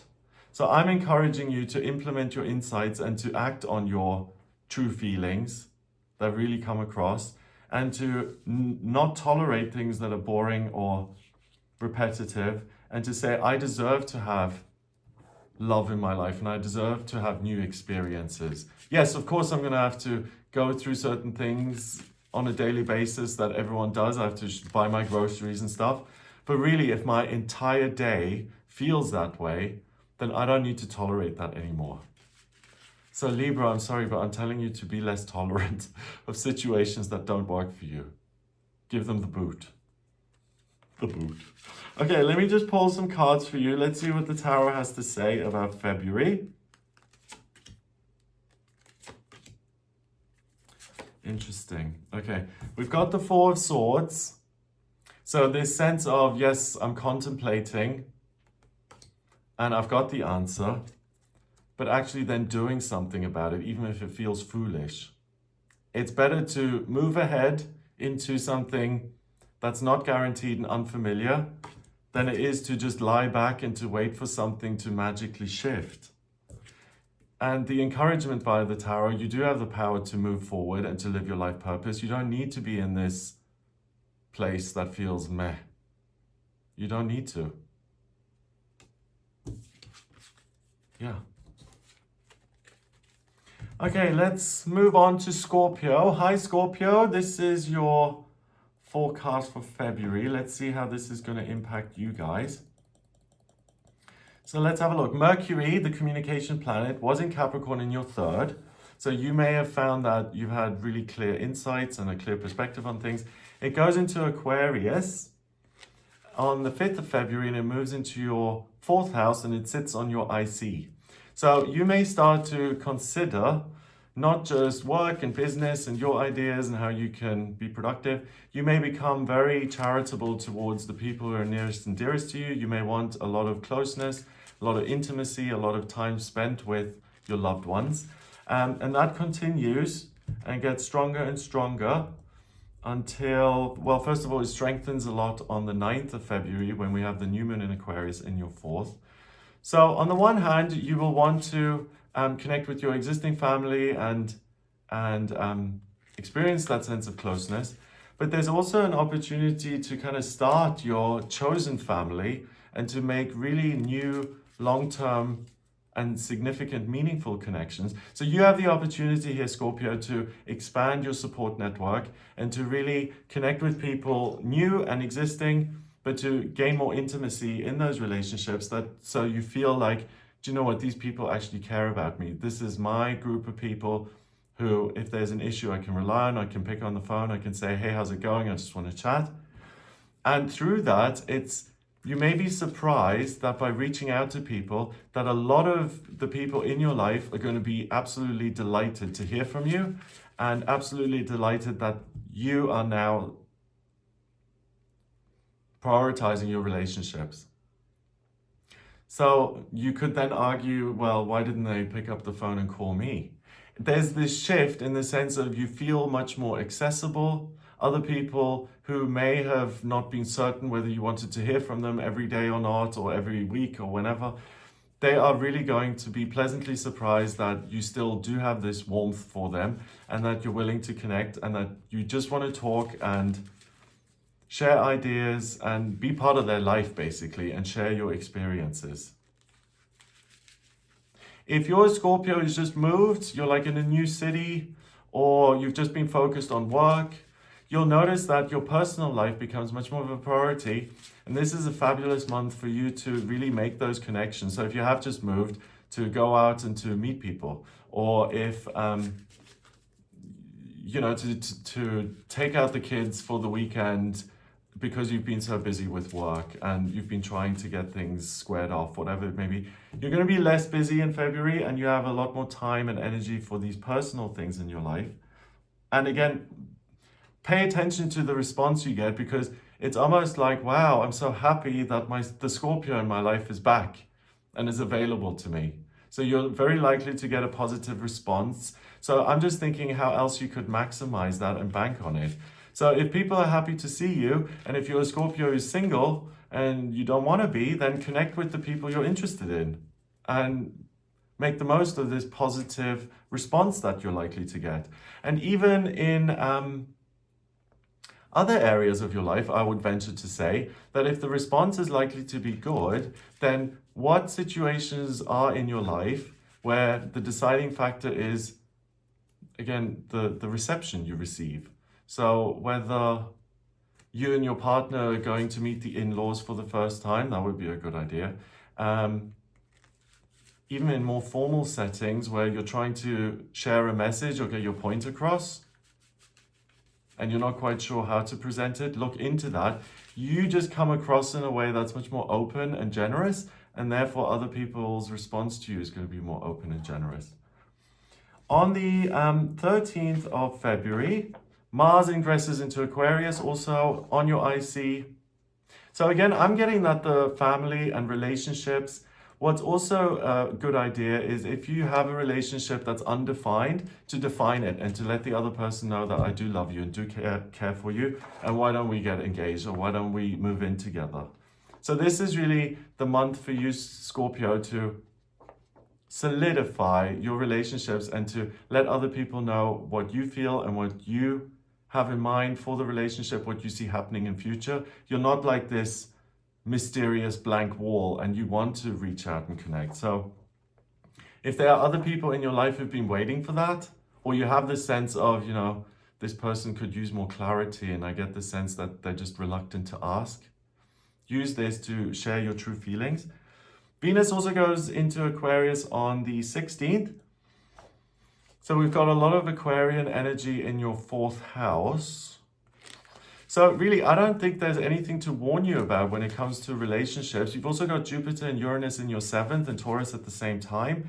And you are open. I would usually say if you're that open, maybe be careful about how much you reveal about yourself. But I'm getting, and judge this for yourself, but my take on this is the more you reveal, the better the response is going to be. Of course, that's not going to be appropriate, in every circumstance. If I'm doing a share in a recovery meeting, that's one thing. But if I then take that same content and I say it at the dinner table with my in-laws, they're going to be like, what? We didn't need to know all of that. So judge it on that level. But if it's appropriate for the situation, then please be as open as possible, because good luck is on your side. When the sun goes into Pisces on the 19th, it's really now about love and the sweet things in life, and really kind of delving into the most intimate partnerships in your life. So that says to me that the first month you're opening it up and you're reconnecting, and then the second half of the month you can really luxuriate in the romance and the love that you get as a result of your new openness. So Scorpio, it looks amazing in terms of your love life and really intimacy and being really close to another person. Hi Scorpio, okay, I'm back. I had to take a quick break there. So the other thing that happens on the 23rd of February, you've got Mercury, the communication planet, that goes into your 5th house as well in Pisces. So it ingresses from Aquarius into Pisces. So that energy of love and connection and really a sense of warmth and intimacy really gets even stronger. So if you're a Scorpio who's looking for love, really this is the perfect month to create real intimacy and closeness between you and other people. And then finally on the 24th of February, we have the full moon in Virgo, and that happens for you guys, Scorpio, in your 11th house of hopes and dreams. So you'll really get this sense of clarity around the 23rd, 24th, and 25th of February. This is someone who's going to be in my life for a long time. I found what I'm looking for. This closeness is something I can trust and enjoy. So really expect wonderful things in terms of your relationships here in February. And also by the end of the month, this unshakable notion that this is what I was looking for and this is it. The search is over. So let's see what the cards have to say as well in terms of what is going on for you here. We've got the King of Wands. So King of Wands is real passion and I'm doing things which are aligned with my life purpose. Then we have the Eight of Swords, so busting out of this prison of I haven't felt connected. I haven't felt like I can see clearly. I haven't felt like I've got that rapport going. And finally, all this hard work finally pays off. And here in February, what you've been focused on and where you've been doing a lot of work is really your relationships. You get to lounge in the sun and enjoy all the good things that you get as a result. So congrats, Scorpio. It looks like an amazing month. Let's move on to Sagittarius. Sagittarius, let's see what's happening for you guys in February here. So the first thing, again, is the shift of Mercury, the communication planet, from Capricorn in your 2nd. So you'll notice that there's less focus on making money and creating extra income, and it moves into Aquarius in your 3rd house. So you're really the sign that benefits from this shift into Aquarius. On the 21st of January as well, we had Pluto, the planet of transformation and change, moving out of Capricorn and going into Aquarius. And with Mercury now joining it, you're really hitting this new era at the very beginning. And you're like, what new ideas are occurring to me? How can I make my life bigger and more interesting? What can I change? And you become someone who's just able to brainstorm and to consider new ways of doing things. You may also notice that your perspective on things changes, that it becomes easier to make a decision and even to embrace ideas that have filled you with anxiety in the past. And now you're just so certain that it's like, this is a good idea. This has value. I want to do something with this. So for you, it's really all systems go. What I mentioned at the very beginning of this, that all the planets are direct at the moment. We have 0 retrogrades. You're someone who completely taps into this energy of let's hop in and go cruising. So at the beginning of the month here, we have Mercury, Pluto, you're transiting midheaven, and the Sun in Aquarius in your 3rd house. So that gives you the opportunity to make changes in a lot of areas. So first of all, the ideas in themselves are now really opening up and you're considering things in a very different way. Also, ideas around your work.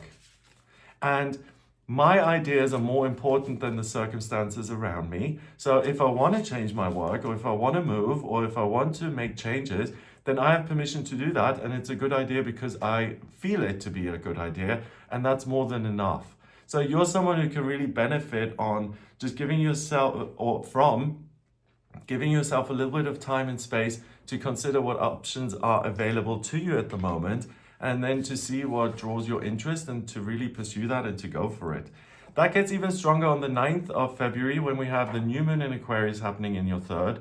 So this is now, I want to action this idea in earnest. I want to start the new business. I want to call the movers because I've now decided I want to move. I want to live differently. I want to innovate. I want to invent something. I want to do something for humanity. I want to be an activist. I want to affect social change. And I really want to use my voice and my intellect to improve the living situation on this planet. So there's nothing here that says you're lacking in confidence. Keep a notepad by wherever you are working or at night. Make notes of the ideas that occur to you here in February.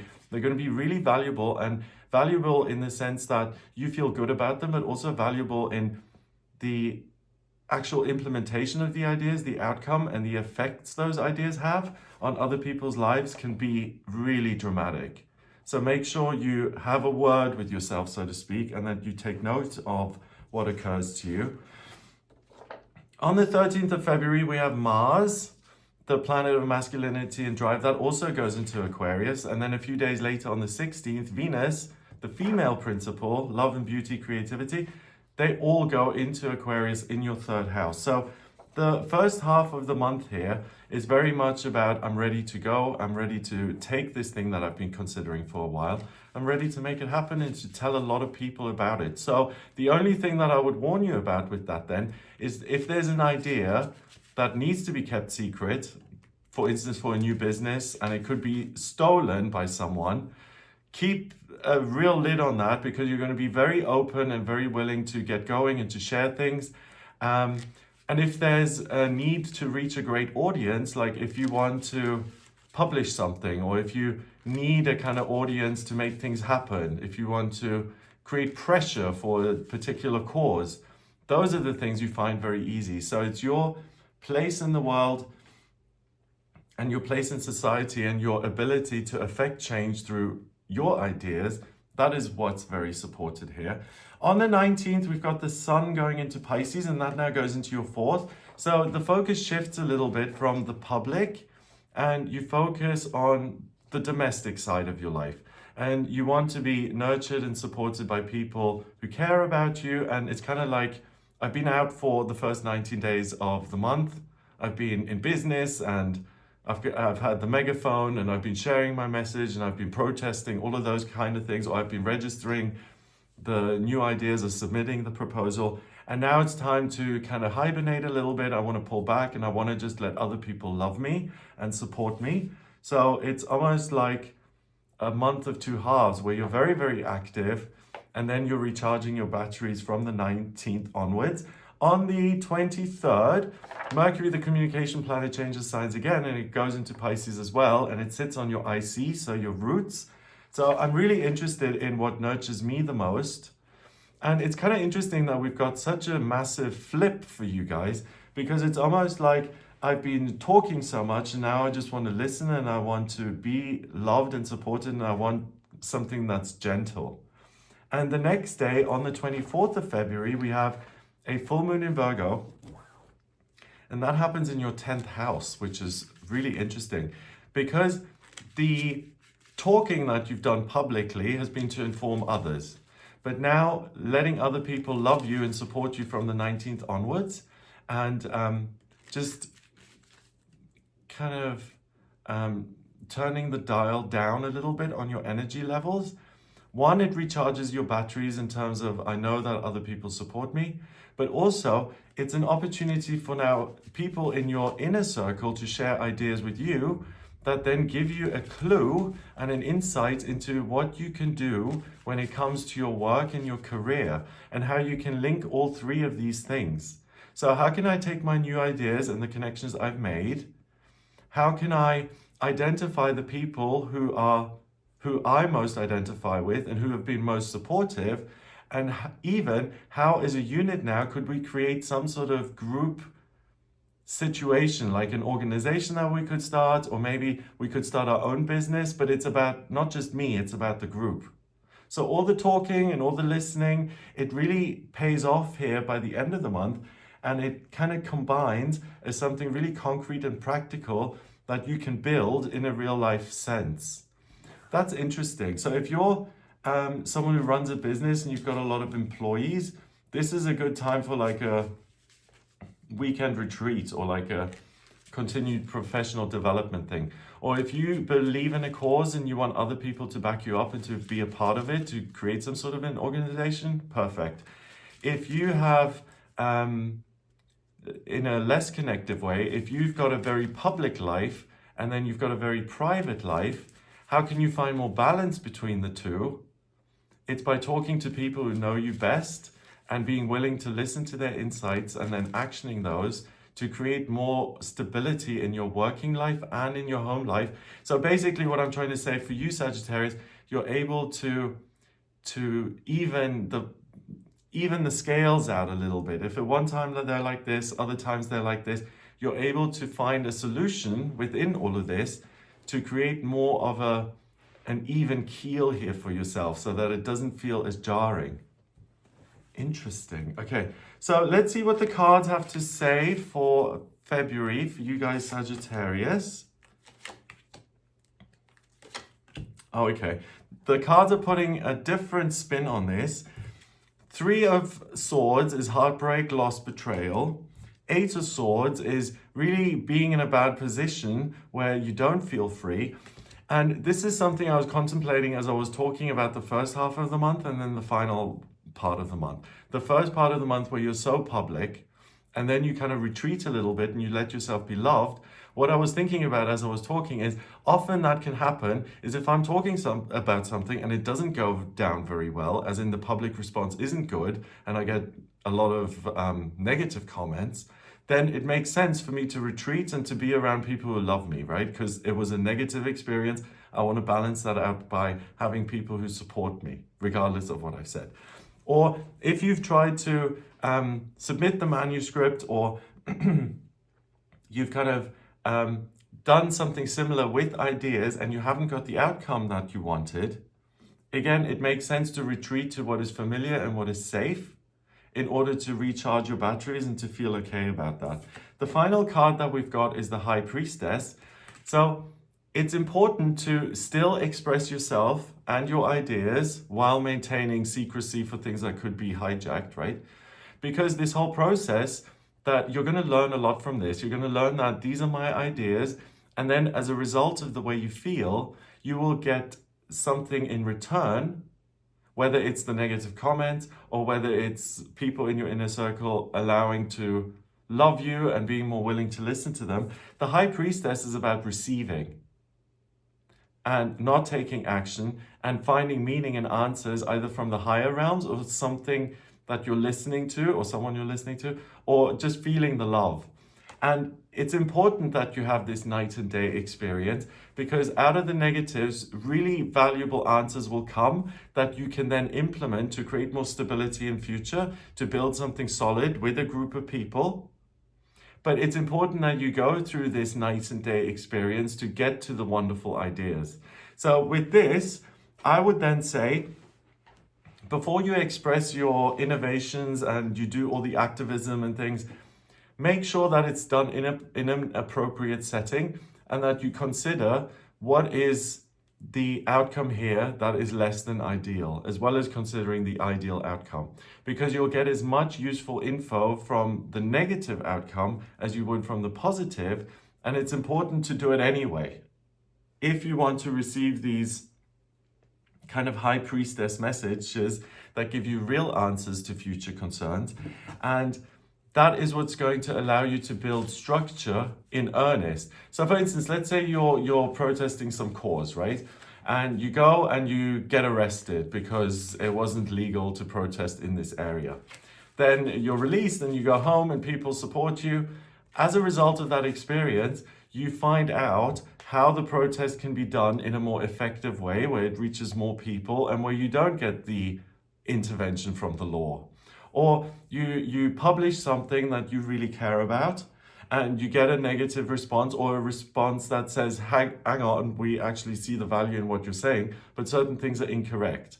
Then you can withdraw from that, take that on board and say, okay, I will tweak this and take the corrections that I received. And what you're left with is a much better piece of content and information that's more informed as a result of the corrections that you may have received as being super negative. Do you see what I mean? And the ultimate outcome then is far more valuable because it's gone through this public process where it's been perfected and it's been adapted to really be valuable. So try not to take any outcome that is less than ideal so personally, and instead be willing to learn and be willing to adapt what it is you're doing. And at the end of all of that, then you know you're sitting on something which is really solid and well informed. And that in itself is really valuable. Okay, so let's see what's next. This is for Capricorn. Capricorn, let's see what's happening for you guys in February. So Capricorn, the shift at the beginning of the month of the communication planet Mercury is really significant because it was in your sign of Capricorn and now it moves into Aquarius. So it leaves your first house and goes into your second. And what you'll notice is that this questioning of the self and this feeling that everything is difficult and I have to kind of strain to make things happen, that starts to ease off and you really feel this lightness of being. And those ideas then immediately apply in a practical sense. I mean, you're still a Capricorn at the end of the day. So you get this openness. A lot of new things occur to you, particularly in the areas of money and business and creating new structures and securities in your life. It sits on Pluto, which is now in Aquarius. You're transiting midheaven and the sun in Aquarius in your second house. So you may notice that at the beginning of February here and building through until the 19th of February, you're really focused on how can I maximize my income? How can I work, excuse the cliche, but smarter, not harder? How can I do things that I care about, that I think that are useful, and that are also going to benefit me in return? So if you're a Capricorn who feels like you've been going through the motions or things have been kind of closed, or you haven't been able to implement your new ideas and then benefit from them for yourself, that really comes to an end. So this is a huge shift as far as you're concerned. So this is something to celebrate. On the 9th of February as well, we have a new moon in Aquarius happening in your second. So if you get any new ideas for business or a different source of income or changing your most reliable structures in your life, so where you live and how much money you have in the bank, if you get any new ideas around those, investments, savings, anything like that, take those very seriously. They're likely to support you, to help you, and to expand those areas in your future to make them more abundant and prosperous. On the 13th, Mars, the planet of drive and masculinity, also goes into Aquarius. And a few days later, Venus also goes into Aquarius. They all now sit in your second house. So this is really the first half of the month, the time to let your mind wander a little bit into unfamiliar territory and to ask the question, how could this benefit me in terms of the take-home income that I can then see in the bank account? And really let yourself be informed by the first half of the month, because you'll get brilliant ideas which not only create more of an income, but if you read between the lines with that, most things that exist in the world and that create an income for someone have some sort of a value, right? Otherwise people wouldn't buy those products or engage with it. If it was just pointless, then no one would be interested.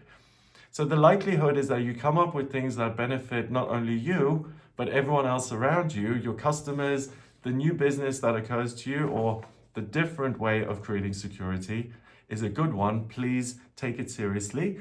Then on the 19th, when the sun goes into Pisces, it moves into your third house of communication. And we've also got Saturn in Pisces in your third house. So this is a sense of I get to expand and communicate and share my ideas because the value has already been established. So it kind of indicates, reading between the lines, that if you get a new idea at the beginning of the month and you do something with it, you already get to see a really positive outcome as soon as the 19th of February.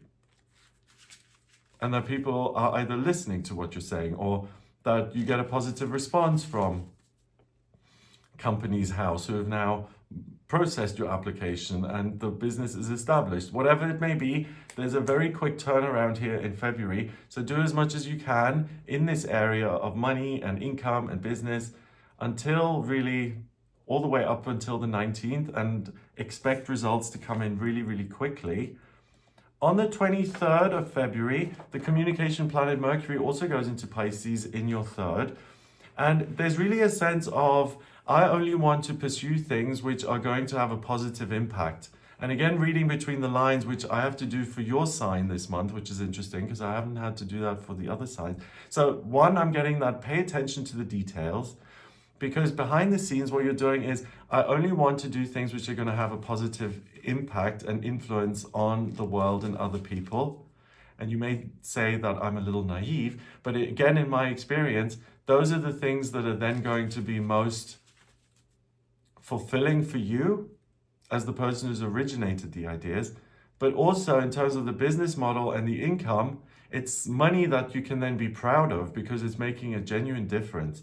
So if you're a Capricorn who's wanted to start a charity or develop a process that makes certain things easier, or a foundation, or you've wanted to involve a group or create a group where you're working on some sort of message or mission that's going to have a positive influence, like for instance a choir in your community. You want to set up a choir to do a fundraiser for a particular cause in that community. All of those kind of things are really supported and everyone involved is going to benefit. So please ask yourself, what ideas along those lines are occurring to me here in February and what can I do with them? You're not lacking energy, and in fact the opposite is true. Things that have felt like a slog and have felt difficult in the past suddenly become very easy and life opens up. And then at the end of the month we have a full moon in Virgo, and that happens in your 9th. So all of this communicating and focusing on alternative ways of creating abundance, another door is flung wide open here by the 24th of February. And again, the message is that the manifestation is instant, pretty much. The turnaround is very, very quick.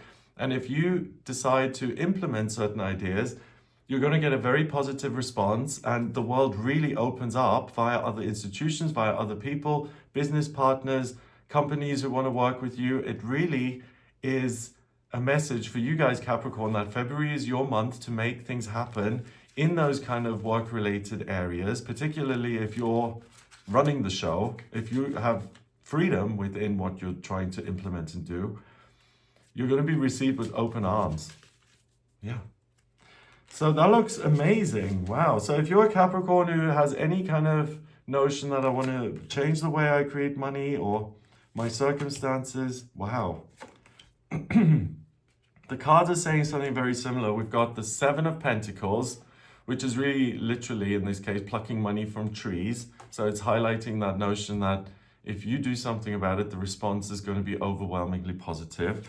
And then we have the 10 of Pentacles, which is really the fruition, the completion of a life dream when it comes to your work and the way you make an income. And then the 2 of Swords is about not knowing all the details and having to rely on your intuition. So if you hear a no via the external environment, don't let that put you off. If your inner voice says, actually, this is a good idea, just find a different way to move it ahead if you got a no here. Really listen to your intuition. You don't need to know all the facts. And if there's an anticipation that this isn't going to work, again, connect with your gut feeling, your higher self. What does that say? And let that guide you much more so than what the external environment is saying. Because what you're able to do is you're able to implement and provide riches and put those into the world. You're not so interested and reliant on what you're getting in return, especially via information and ideas. You're providing those. So the message again is this is your month to do it. So have faith in your own ideas and make them happen. You'll get a really quick and good outcome. Okay, next we have Aquarius. Let's see what's happening for you guys, Aquarius. So first of all, when the communication planet shifts at the beginning of February, it goes into your first house of self in your sign of Aquarius. At the same time, we've got Pluto, the transiting midheaven, and the sun in Aquarius. They're all in your first house. So this is really a time where you're no longer giving your power away to things around you. You feel more like yourself. You feel like you're able to see things clearly. You're able to take action when it comes to your work. You're able to transform again into the person that you've always known yourself to be, but maybe lately it's felt somewhat challenging or difficult. Life becomes easier, lighter. You have a moment, oh, I can breathe, and I get to implement ideas, and I get to expand and connect with other people. I get to learn, I get to travel, I get to do all of these things that I like, basically. So you start February with a real sense of optimism. Life feels more pliable and it's like responsive to you and what you would like to create. On the 11th, no, not on the 11th, on the 9th of February, we've got a new moon happening in your sign of Aquarius. So the new moon is when the moon goes pitch black and it pulls a lot of energy in. So it's pulling your energy into itself in order to start fresh. And I often mention this, that the new moon is a great time to plant seeds of intention and then to watch them grow over the next 28 days or beyond. And this is a time to really start something that is aligned with who you are, particularly as it relates to work or as it relates to who am I becoming, what kind of person do I want to grow into, or finally, what is it that I want to communicate? So those are good questions to ask yourself around the time of the new moon on the 9th of February, because it's an opportunity for you to plant something that's going to take root and that's going to flourish and grow in 2024. And yeah, this is really an opportunity to do something that's very near and dear to your heart. That energy is then supported by Mars going into your sign of Aquarius on the 13th, and on the 16th, Venus goes into your sign of Aquarius as well, and they're all now in your first house. So you get your energy back, you get your focus back, and it's like everything is right in the world again. So this is really your month to just feel like whatever area I focus on, family or travel or finance, I have a sense of confidence and ease where I know that things are going to go well. I feel that in my bones, and that's really most of the battle won already, because you just have such self-reliance and confidence in your own kind of plans for the future. So please don't question that too much. Things are going to go really well if you show up authentically and if you honor what's coming up internally. On the 19th, the sun goes into Pisces and it joins Saturn in Pisces in your second. So not just your intellect, and it's not just you feeling yourself, but also you're so connected to your higher self, your guides, your angels, your wherever you get intuitive messages from. They will start to give you very specific ideas around what you can do to create more financial security for yourself. So I mentioned that earlier, that there are 3 things to focus on: work and personal transformation, and what do I want to communicate. From the 19th until the end of the month, it's more so about how do I want to transform and what securities do I want to build, particularly in my working life, or what do I want to do on the side, or what do I want to start independently. The stage is set for you to create something really solid and long-term, which you can benefit from in future and get going with here in February. On the 23rd, we've got Mercury, the communication planet, also going into Pisces in your second. So that sense of I'm being guided by something bigger in a practical way kind of reminds me of the High Priestess in the tarot, because you're almost like a spiritual translator. You're hearing spiritual and ethereal, intangible messages, and they will be very concrete and will give you really clear action steps as to what can I do in the real world, whether it's, starting a new business or moving my money from one account to another where it creates more income for myself. Listen to those concrete messages. They will not lead you wrong. And it's like the first half of the month is almost a celebration in anticipation of what's yet to come. By being not by yourself, but being yourself and taking action on what you feel, you have a much more rewarding result. And you're very unlikely here to pick up on ideas via other people that may sabotage you or distract you. And the key thing is to listen to what's going on internally. Use that as a compass to guide you through the month. So what I want to underline and really emphasize here is that you have the potential to build something really solid, and the source material comes from in here, not from your environment.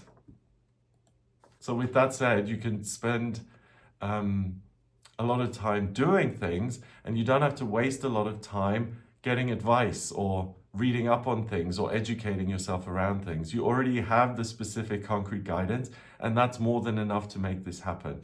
On the 24th, we have a full moon in Virgo, and that happens in your 8th. So if there are any ideas around starting your own business or starting your own company, take that very seriously, because by the end of the month, you will be crystal clear as to how you can do that. That's really interesting, actually. I just want to mention something. If you've heard this story before, I apologize. But when I first started doing my readings here on the channel, right, I was working in a different job. I was employed, and I was meditating one day, and I got the message that said, take your daily tarot reading and put it on YouTube. I was like, oh, okay. I didn't know anything about YouTube. I had horrible social anxiety. I listened anyway, and I started to film the daily tarot reading that I was doing anyway. I put it on YouTube, and then weirdly, I kept doing it every day since. And I'm here 10 years later still doing it, and that's the kind of process that I'm talking about, where a sentence popped into my mind, very ethereal, but it was super specific. And I listened to it, I did it, and it worked out. So see what you receive here in February. It's very likely to lead you down a similar path. Let's see what the cards have to say about February for you guys Aquarius, what they want you to know. Okay, so first of all, we have the Seven of Swords, which is about excessive self-interest. So in your case, it's not excessive. It's really important that you honor your own ideas and you make it about you this month. That's the way to create something. The Tower, there may be other stuff going around you that is almost designed to distract you from listening to these ideas and implementing them. Try as much as you can not to be distracted, because your higher self is guiding you towards something you love, and that's going to love you in return, particularly as it relates to business and money and the way you feel abundance in your life. So I get that this card isn't so much about love with another person, although that is very supported as well in your chart. You've got Jupiter and Uranus and Taurus in your fourth. So thank you, Tarot, for pointing that out to me. So I imagine that you have good relationships this month and you don't have a lot of negativity to deal with in that sector of your life. But it's also this sense of some sort of higher power is bringing me together with something or someone I love. And it's important that I listen to have this feeling of prosperity in my life, whether it is to do with money and business or whether it's enjoying the wonderful relationships that you've already got in your life. I think it's about people who are in your life, your nearest and dearest, people you love already. I think it's less so about new love. I'm just going to pull one more card for you guys to clarify that. Queen of Pentacles, which is money and career and prosperity in that practical sense. So love and connection in those new areas, work-related ones, enjoying the good relationships that exist in your life already, and making a fresh start with building something really concrete that's going to be there for a significant part of your future. Okay, let's have a look at Pisces then. Pisces, let's see what's coming up for you guys in February. So first of all, we've got a lot of energy leaving Capricorn in your 11th house. So this sense of I really need to work hard to make my hopes and dreams real. And it goes into Aquarius, Mercury that is, on the 5th of February, and it moves into your 12th house of spirituality and spiritual strength. So you'll feel much more connected to the higher realms, and you'll start to get ideas for how you can do things differently and how you don't have to kind of push against something in order to make it happen. So there's a sense of ease and things opening up. On the 9th of February, we have a new moon in Aquarius happening in your 11th as well. So a lot of air energy is being pulled into your sector of spirituality and spiritual strength. So you may find that you are able to get a sense of well-being and guidance by doing things differently. So if you meditate all the time, you may have this notion that maybe I'll try yoga. Or if you connect by writing or doing automatic writing, you may get the sense that something is working through me here, pushing me in a different direction. So Pisces, the feeling I get is that you may have this feeling that I'm being surprised by things taking place in my life, which seem to be supporting me and helping me, but I hadn't planned for them. It's like, you know that feeling of being watched by someone, where you don't quite know where it's coming from, but you know that there are eyes on you. I get the sense that you're being supported by your higher self, and it's giving you new energy and new ideas and prompting you to try out different things, because something beneficial is going to come out of those new areas as a result of you trying something new. So if that comes up for you, Pisces, that, you know, a friend makes a suggestion, why don't we meet here instead of there, or someone recommends a book, or you just find yourself wanting to do a different course at the gym, whereas you usually go for, I don't know, body pump, and you say, why don't I try dance for a change? Really embrace those opportunities for doing something differently. Some sort of blessing is going to come out of those new activities. Mars and Venus also enter Aquarius. Mars on the 13th and Venus on the 16th, and they both move out of your 11th house and into your 12th.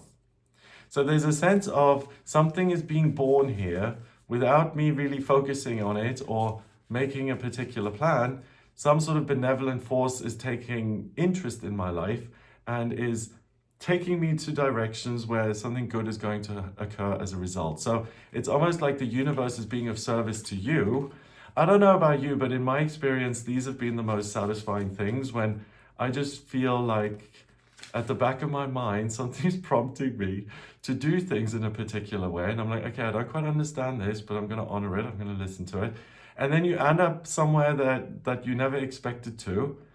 And it leads to a really long relationship. I'm just trying to think of an example. I met someone in my life who was in my life for like more than a decade.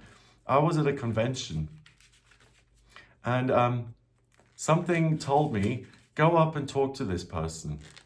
And I walked around the whole conference room, or it was this huge thing, and I walked straight up to this person. I had no idea what I was going to say, but then I just said hello, introduced myself, and that relationship was really important and significant for like 15 years. And I hadn't done anything other than it felt like I was on a pulley and I was being pulled towards this person. It was amazing. So that's what I'm talking about here for you guys. If you get that sense, then really just go with it. It's not going to lead you down a wrong path. It's going to enrich you. On the 19th, the sun goes into your sign. So happy birthday, Pisces. And it sits next to Saturn in Pisces in your first house of self, and Neptune, your ruler, is also in the sign that it rules, Pisces, all in your first house. So there's no more sense of I have to struggle to make things happen. I'm being distracted. I'm giving my power away. There's a sense of I'm okay in myself. I'm solid. And anything that I feel pulled towards or guided towards, I don't need to analyze it. I can just trust that feeling and go for it. And February is an amazing month here because at the beginning, the first 19 days, you get that sense of something is acting on my behalf almost. And if you go with it, by the time the 19th rolls around and until the end of the month, those actions will either have already created something solid that you can see and touch and feel and it's measurable, or it gives you the sense of this was just the beginning and we're going from strength to strength. And often it's that feeling of I know something good resides in this area that I'm pursuing. That can be super helpful because you're acting as if it's a good thing already, and often that's what speeds up the manifestation process. Mercury, the communication planet, also goes into your sign of Pisces on the 23rd of February. So your connection to the higher realms is really on point all month. But now in the last week of February, it's also getting ideas around how can I manifest my hopes and dreams and desires when it comes to work? And how can I listen to my higher self-guidance about all areas of my life? And how can I kind of get a Cliff's Note version of what's important right now? It's almost like you're reconnecting with your spiritual truth, and it's giving you keywords that are important for you to focus on here in February, but also for the rest of the year. So it's like your guides reaching down to you and slipping you notes. So if you felt a little lost, or you've been lacking direction, or you felt that spirituality was very abstract and hard to connect with or hard to feel, that really is replaced by the opposite feeling that these energies are right here, or they're almost like you can have a real conversation with them. So really connect with your inner self. It's going to give you a great deal of concrete information that you can action. And it's a nice feeling of I'm secure and comfortable within myself. On the last day of February, on the 24th, we've got a full moon in Virgo, and that happens in your 7th. So all of this positivity and reconnection with yourself now spills over into your relationships. And it's likely that that feeling is going to be mirrored and echoed to you via another person in your life. So look out for new connections, new friendships, new partnerships, a reconnection with a family member, anything like that. It's really everything positive that's going on within you is reflected back by a new connection or a reconnection. Wow. Okay, so I'm just going to see what the cards want you guys to know, Pisces. Wow. We've got the Devil. The Devil card is a card that says don't be over-focused on the practical environment. Instead, focus on your spiritual truth. It's like mind over matter or spirit over matter. So it doesn't really matter what... Sorry about the matter. It's not really that relevant what's going on around you. What's really relevant is that you reclaim your power and that you get guidance for the future. And when you implement that, it's going to create a different environment in future. So if you look at it that way, then what's going on at the moment isn't really that significant. The King of Cups, you're being loved by a benevolent force that wants the best for you. So be willing to accept that. And it could be via another person at the end of the month, or it could be the first 3 weeks of the month via your higher self. Just be willing to receive that good energy and those positive vibes. And then the Empress, which is love and new beginnings and kind of giving birth to something. So whatever area of your life you want to express yourself in, whether it's relationship or work, this whole process of letting yourself be guided and recharged is going to lead to something really wonderful and new and concrete. Okay, so I hope that gives you an idea of what you'll be looking at here in February and what you can expect to come your way. Let me know what you think of this new format. I've really enjoyed doing it like this. It's really been fun, and also including the tarot. I've really enjoyed doing it. So I would really welcome your feedback. If you would like a personal reading with me, please get in touch via my website. It's gregoryscott.com. On the front page, scroll down a little bit until you get to a button that says book your reading. Click on that button to order your reading with me. And in my personal readings, I use astrology, the tarot, numerology, and my intuition to draw up your astrology chart, so your natal chart. I need your place of birth, date of birth, and time of birth. And that then allows me to look at the sky at the moment you were born from the location you were born, looking up.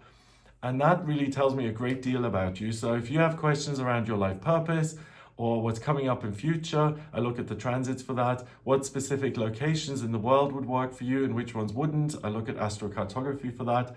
Personal development, finance, communication, family, love, daily routine, travel, learning, career, hopes and dreams, spiritual connections, spiritual development. If you have any questions around who you are, where your strengths and weaknesses are, what's coming up in future, what you can do to kind of maximize your talents, live your life purpose, any questions at all, please do get in touch with me for a personal reading.